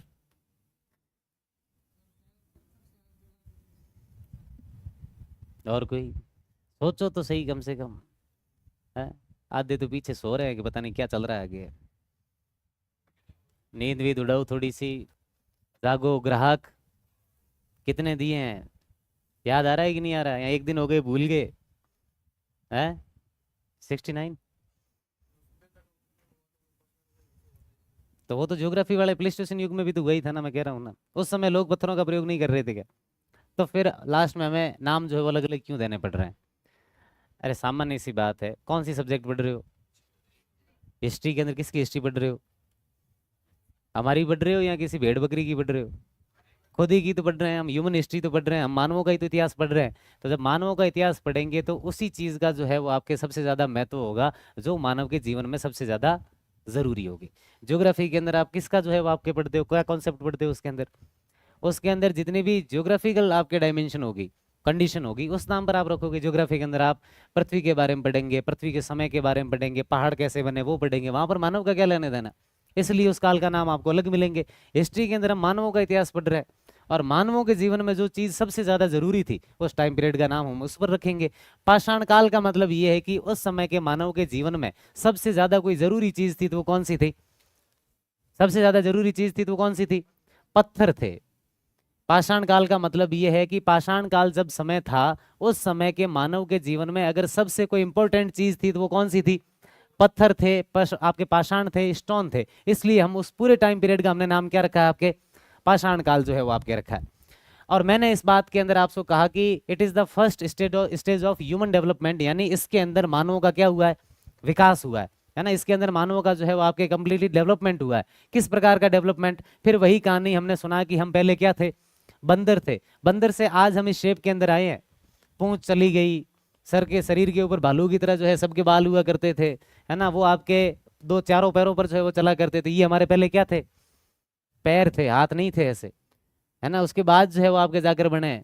पीछे आधे सरप्राइज हो रहे कि क्या कह रहा है, सही कह रहा हूँ, मन से कहानी नहीं बना रहा हूँ, ऐसा जो है कुछ किताबें कहती है कि हम जो है वो आपके इस तरीके से नहीं थे जैसे आज है। तो इतना ये जो डेवलपमेंट हुआ है ये पूरा पाषाण काल के अंदर हुआ है। तो क्या हम पाषाण काल को सिर्फ पाषाण काल ही कहेंगे, या फिर इतना लंबा आप कह रहे हो कि मानव का विकास हुआ है, तो इस चरण को हमें कहीं ना कहीं और तरीके से समझना नहीं पड़ेगा, हम पाषाण काल को कैसे समझेंगे। तो हम कहते हैं कि साहब पाषाण काल की जो पाषाण काल के भी जो पार्ट है वो कितने हैं, 3 है। कितने पार्ट है बताओ, 3 है। तो 3 पार्ट कौन कौन से हैं, पहले सामान्य वो देख लो आप। पहला जो पार्ट है, फर्स्ट जो इसका पार्ट है वो है पुरा पाषाण या फिर पैलियोलिथिक एज। कौन सी है आपके, पूरा पाषाण या फिर पैलियोलिथिक एज। उसके अलावा जो दूसरा है वो है आपके मध्य पाषाण मेसोलिथिक, और जो तीसरा है वो है उत्तर या फिर नव पाषाण नियोलिथिक। हम कभी किसी चीज का डिवाइडेशन क्यों करते हैं, पहले ये बताओ, क्यों कर रहे हैं हम ये डिवाइडेशन? आप बोलोगे दिमाग में ये सवाल तो पैदा हो रहा है कि सर सीधा ही पाषाण काल पढ़ा देते यार, इतना तीन जो है अलग अलग करके क्यों बता रहे हो, या फिर जिसने भी किए उसने क्यों किए? वो तो डिवाइडेशन का फंडामेंटल हो गया, मूल हो गया उसका।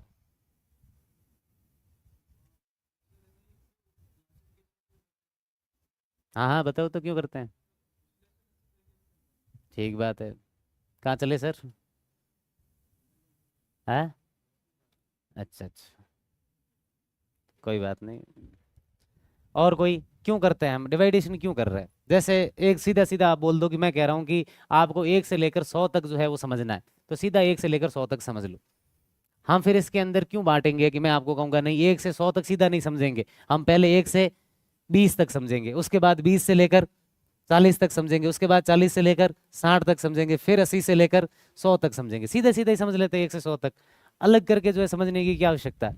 तो सीधा ही पाषाण काल पढ़ लेते हैं, इनको तीन जो है बांटने की क्या आवश्यकता है? क्यों कर रहे हैं हम ये विभाजन? है पाषाण काल का जो टाइम पीरियड है वो बहुत ज्यादा लंबा है ना, और उस पूरे टाइम पीरियड को समझने के लिए आपको विभाजन करना पड़ेगा। और अगर आपको किसी भी चीज को सामान्य तौर पर भी समझना है तो हमेशा आपको उसका क्या करना है, विभाजन डिवाइडेशन जो है वो आपके करना ही है। तो विकास सर जब आपको रिवीजन करवाएंगे तब आप देखना, वो हमेशा हर चीज को क्या हो जाती है, याद हो जाती है। इसीलिए जो है पाषाण काल का आपके विभाजन किया जाता है, ताकि हम इस पूरे लंबे कालक्रम को आसानी से समझ सके। वरना हम अगर ऐसे पढ़ेंगे तो पूरा जो है वो आपके मिक्स हो जाएगा, आपको खुद को ही समझ में नहीं आएगा कि क्या हो रहा है। वरना जब तीनों को अलग करेंगे तब जो है वो आपको कंप्लीटली समझ में आ जाएगा कि साहब 1 से 100 तक सीधा नहीं समझेंगे और समझ भी नहीं पाएंगे, मिक्स हो जाएगा।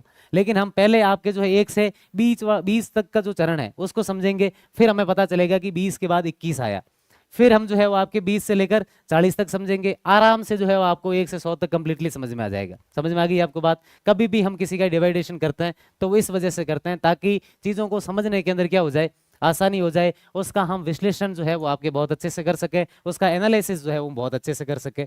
फिर उसके बाद बात आती है कि ये जो आपके विभाजन किया जा रहा है, डिवाइडेशन जो है वो आपके किया जा रहा है, इसके अंदर क्या जो है वो आपके फर्क है। जब आप एक पहले का नाम अलग दे रहे हो पूरा पाषाण, और दूसरे का नाम आपने क्या दिया है कि मध्य पाषाण दिया है, ये नाम अलग क्यों दिए जा रहे हैं, इसके अंदर हमेशा क्या फर्क होता है? तो हमेशा ये चीज आपको ध्यान रखना, चाहे पॉलिटी के अंदर हो, हिस्ट्री के अंदर हो, फिलोसफी के अंदर हो, या फिर कोई भी सब्जेक्ट के अंदर हो, जब भी आप किसी के अंदर डिवाइडेशन पढ़ते हो, विभाजन पढ़ते हो, इसका मतलब ये है कि ये जो पहले वाला हुआ है इसके अंदर कुछ अलग घटनाएं थी, और ये जो दूसरा वाला हुआ है इसके अंदर अलग घटनाएं थी। कुल मिला के बात है कि जो पहला चरण था उसके अंदर जो है वो चीज एक्स थी, दूसरी जो आपकी चीज थी, दूसरी जो आपका चरण है उसके अंदर क्या है, वाई है। यहाँ पर एक्स देखने को नहीं मिलेगा, इसलिए हमने इसका क्या किया है, डिवाइडेशन जो है वो किया है। तो जो चीजें आपको पुरा पाषाण के अंदर या पैलियोलिथिक एज के अंदर देखने को मिलेगी, वो चीजें आपको मध्य पाषाण के अंदर देखने को नहीं मिलेगी। आ गई समझ में? तो प्राग ऐतिहासिक काल का जो पहला चरण है वो कौन सा चरण है, पाषाण काल है। पाषाण काल को कितने भागों में बांटते हैं, 3 भागों में बांटते हैं। पहला जो पार्ट है वो कौन सा है, पुरा पाषाण है, दूसरा कौन सा है, मध्य पाषाण है, तीसरा कौन सा है, उत्तर या फिर नव पाषाण काल है। तो अब मैं कहूं कि पाषाण काल का भी फर्स्ट पार्ट कौन सा है, पुरा पाषाण है। मैंने आपको बोला कि ये जो प्राग ऐतिहासिक राजस्थान या प्राग ऐतिहासिक जो काल है या फिर जो प्राग काल है, प्री हिस्टोरिक एरा है, ये मानव के इतिहास का पहला चरण है। ठीक बात है।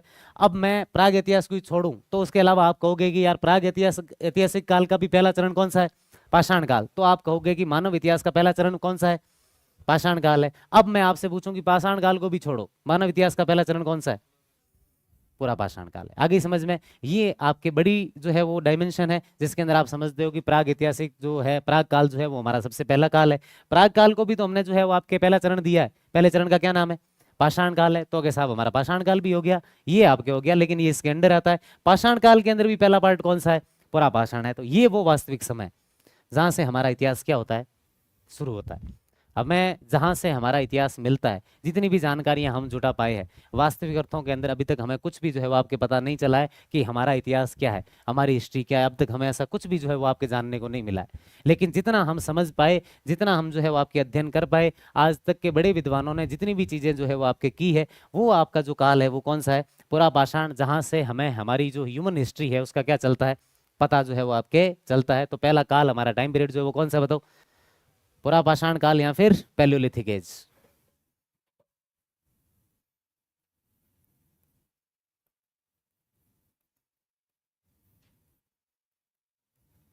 है ना, पूरा की जगह वैसे सामान्य ये आपके शब्द यूज होता है, कई जगह पर पूरा की जगह आपके पूर्व शब्द जो है वो भी क्या होता है, इस्तेमाल होता है, ध्यान रखना। तो पूर्व पाषाण काल भी कह सकते हैं इसको, या फिर हम पूरा पाषाण काल जो है वो भी कहते हैं, इंग्लिश के अंदर हम इसे पैलियोलिथिक एज कहते हैं।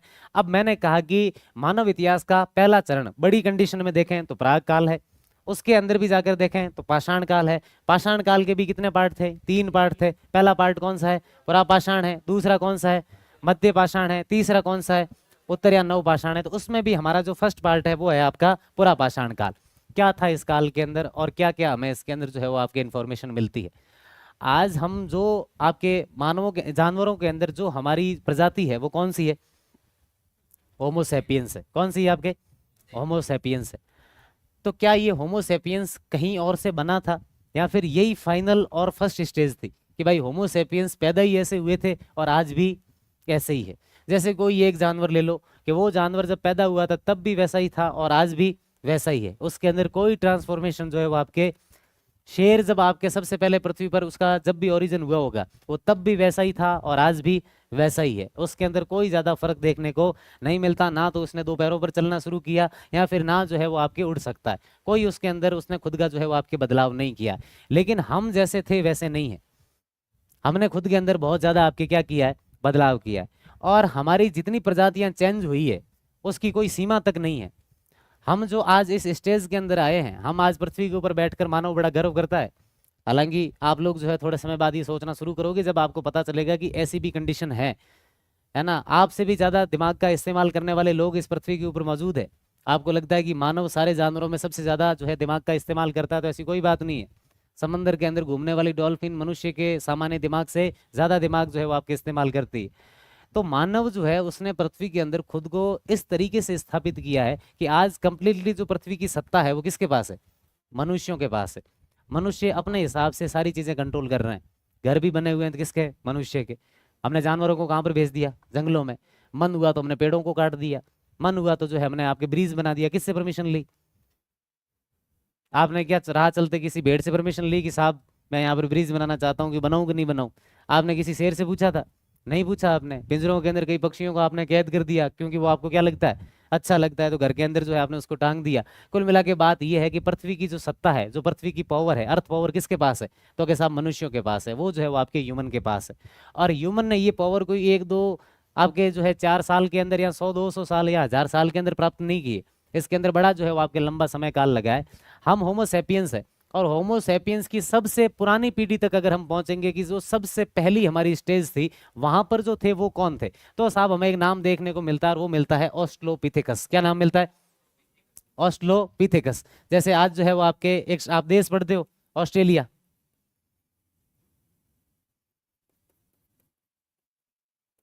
पहली जो हमारी सबसे निकटतम जो मानवों के पूर्वज है वो कौन है, एंसेस्टर कौन है आपके, ऑस्ट्रोपिथेकस है। ऑस्ट्रेलिया आप एक देश पढ़ते हो, कहां पर है ऑस्ट्रेलिया मैप के अंदर, यहां से कहां पर है, ग्लोबल मैप में देखोगे तो ऑस्ट्रेलिया कहां पर है, वियतनाम के पास, दक्षिण पूर्व के अंदर, न्यूजीलैंड के पास में, कुल मिला के दक्षिण के अंदर है। कहां पर है आपके, ऑस्ट्रेलो शब्द का मतलब ही क्या होता है, दक्षिण होता है। क्या मतलब होता है इस शब्द का, इस शब्द का मतलब ही दक्षिणी होता है, इसलिए उस देश का नाम क्या है, ऑस्ट्रेलिया है, कोई किसी के नाम पर नहीं है। दक्षिण दिशा को ही जो है वहां पर क्या बोला जाता है, ऑस्ट्रेलो ही बोला जाता है। पिथेकस का जो मतलब होता है वो होता है बंदर। क्या मतलब होता है आपके, बंदर। ऑस्ट्रेलो का मतलब क्या होता है, दक्षिण। दोनों बातों को जोड़ोगे तो क्या होगा, दक्षिणी बंदर। क्या होगा आपके, मतलब समय की शुरुआत के अंदर जब समय शुरू हुआ था तब दक्षिण के अंदर जो आज ऑस्ट्रेलिया और आसपास का जो पूरा प्रदेश है वहां पर जो है वो आपके एक बंदर जो है वो आपके पैदा उसका ओरिजिन हुआ था, और उस बंदर का हमने नाम जो है वो आपके क्या रखा, ऑस्ट्रोपिथेकस रखा। ये हम मानवों की जो है वो आपके शुरुआत का चरण है। मानवों के जो है वो आपके ये प्रारंभिक जो पूर्वज थे, एंसेस्टर थे, जो फोरफादर थे, उनका क्या नाम था, ऑस्ट्रोपिथेकस था। ऑस्ट्रोपिथेकस ने अरबों साल जो है वो आपकी पृथ्वी के ऊपर बिताए, और वो हर दिन खुद के अंदर जो है वो सुधार करते गया। हर दिन जो है वो खुद के अंदर रिफॉर्म्स करता गया। और ऑस्ट्रोपिथेकस के बाद होमो की पहली जीनस आती है और वो आती है आपके होमो हैबिलिस। कौन आते हैं इसके बाद? यही ऑस्ट्रोपिथेकस ही थे, कोई अलग नहीं है ये, लेकिन इन्होंने खुद का विकास किया। अब जो है इनका नाम क्या रखा हमने? Homo habilis. हम डिवाइडेशन ही तो कर रहे हैं, वापस डिवाइडेशन क्यों कर रहे हैं इसका? ये नाम उस समय के बंदरों ने थोड़ी रखे हैं, ये नाम कौन रख रहे हैं? हम ही तो रख रहे हैं। तो कि साहब ऑस्ट्रोपिथेकस अलग था और ऑस्ट्रोपिथेकस ने खुद का डेवलपमेंट किया और ये जो बना था नया जीव ये कुछ अलग था। ये ऑस्ट्रोपिथेकस की तरह नहीं था, उसकी तरह ये नहीं सोचता था। इसके जो काम थे, इसका जो चलना था, इसका जो बैठना था, वो इससे पूरी तरीके से अलग था, लेकिन इससे अच्छा था। इसने जो भी चीजें डिस्कवर की है वो इससे अच्छी की है। तो हम कह रहे हैं कि साहब इसने खुद का क्या किया है? विकास किया है, यानी इसने खुद का जो है वो आपके डेवलपमेंट किया है। होमो हैबिलिस भी जो है वो आपके कई सालों तक पृथ्वी के ऊपर रहा और होमो हैबिलिस ने प्रकृति तो जो है वो आपके बदलेगी थोड़ी। ऑस्ट्रोपिथेकस से जो होमो हैबिलिस बना है वो भी हर दिन सुधार करके बना है। तो ऐसा थोड़ा ही कि होमो हैबिलिस जो बना उसने खुद के अंदर सुधार करने बंद कर दिए, उसने हर दिन हर पल खुद के अंदर क्या किए? सुधार किए। और होमो हैबिलिस से होता होता जो नया जानवर बना वो होमो हैबिलिस से अलग था और उसका हमने नाम रखा होमो इरेक्टिस। क्या नाम रखा आपके? यहाँ तक आते आते थोड़ा बहुत जो है इसने सोचना शुरू किया, यहाँ तक आते आते इसने थोड़ा बहुत जो है वो आपके थॉट करना शुरू किया। इसलिए हम कहते हैं कि आग को सबसे पहले कोई इजाद करने वाला जीव था तो वो कौन था? होमो इरेक्टिस था। आग कैसे पैदा हुई? तो उसने कुछ तो सोचा होगा, पत्थरों को लेकर बैठा, पत्थरों को बजाना शुरू किया और उनमें से कुछ चिंगारियां निकलने लगी। उसको लगा कि यार कुछ और हो रहा है इसमें से। पास में घास फूस के पास में जाकर उसने किया तो घास फूस में क्या लग गई? आग लग गई। और वो पहला चरण था जब जो है आपके किसी जीव ने आग का जो है वो आपके खोज की थी, आग को जो है वो आपके फायर को डिस्कवर किया था। वो करने वाला जो जीव था वो कौन था? होमो इरेक्टिस। यहाँ तक आते आते कुल मिला के एक बात हमें समझ में आ रही है कि इन्होंने सोचना और विचार करना क्या कर दिया था? शुरू जो है वो कर दिया। कई सालों तक होमो इरेक्टिस पृथ्वी पर रहता है और होमो इरेक्टिस के बाद जो आपके जीव बनता है इसने इस खुद के अंदर बहुत ज्यादा विकास किया और इस बार जो आपके जीव बना उसका नाम था होमो नेएंडरथल। क्या नाम था उसका बताओ?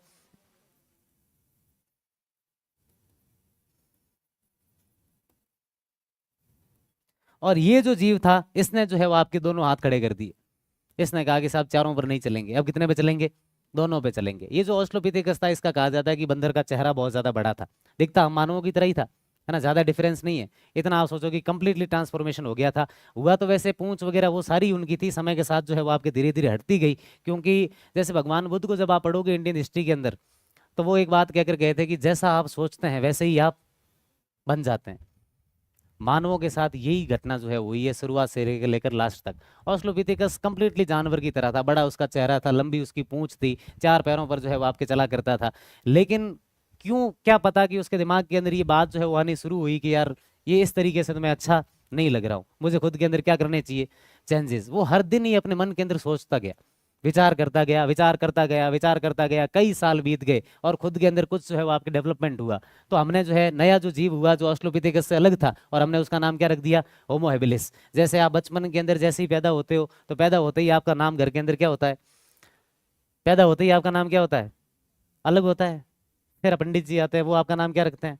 अलग रखते हैं, है ना। बचपन में सब लाड करेंगे, तब का आपके जो भी चाचा जी होंगे वो आपको अलग नाम से पुकारेंगे, ताऊ जी आपको अलग नाम से पुकारेंगे, कोई और आपको जो है अलग नाम से पुकारेंगे।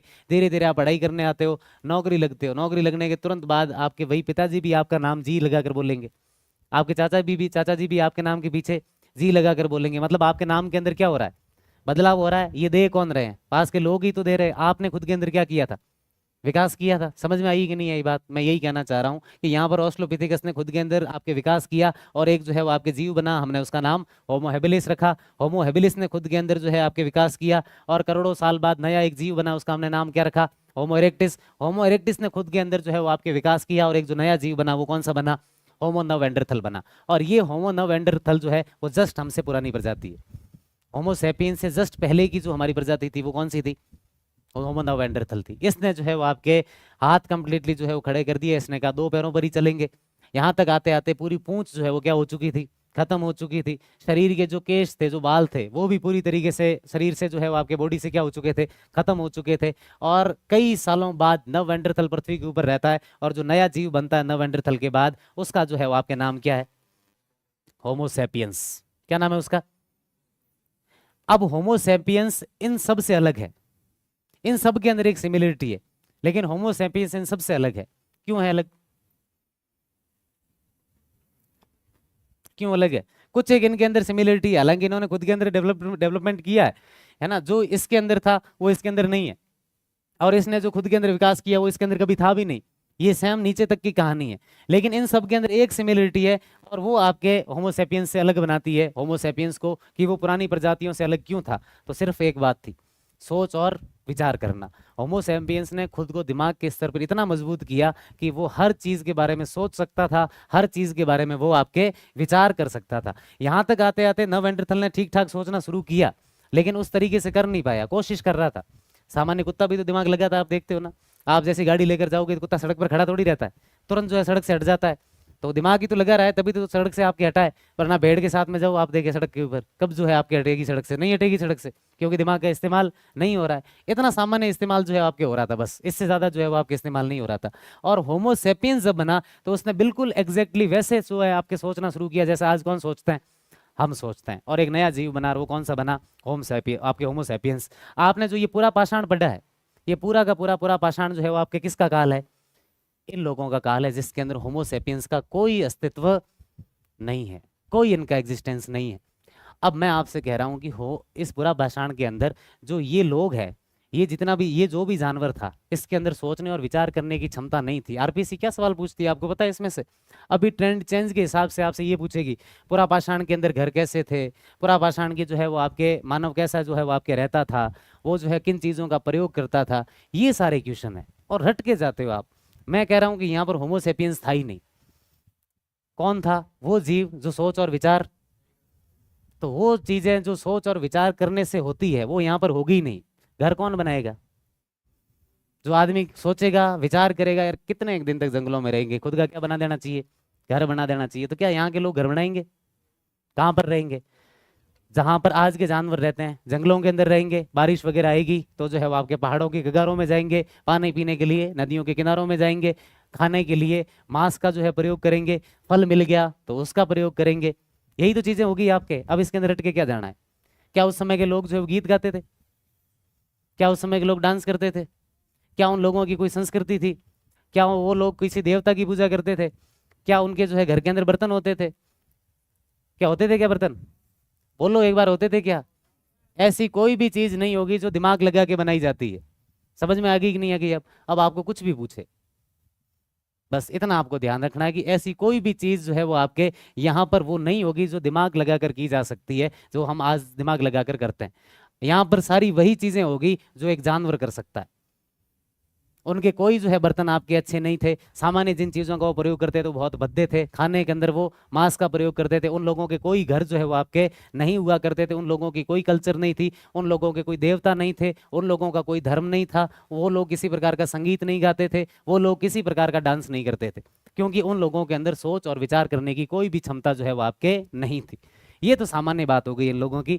उसके अलावा जो एक सवाल पूछा जाता है वो ये पूछा जाता है कि साहब इस पूरा पाषाण के जो स्थल है राजस्थान के अंदर, क्या है आपके स्थल जो है वो आपके कौन कौन से, मतलब हमें कहाँ कहाँ से ये एविडेंस मिलते हैं कि साहब इस समय का जो जानवर है राजस्थान के अंदर इस जगह से हमें इसके प्रमाण मिलते हैं, हमें जो है वो आपके इसके एविडेंस मिलते हैं। तो फिर आरबीसी हमें एक सवाल क्या पूछती है कि निम्न में से राजस्थान के अंदर पुरापाषाण के स्थल जो है वो कौन कौन से हैं, पुरापाषाण की जो साइट है वो कौन कौन सी है।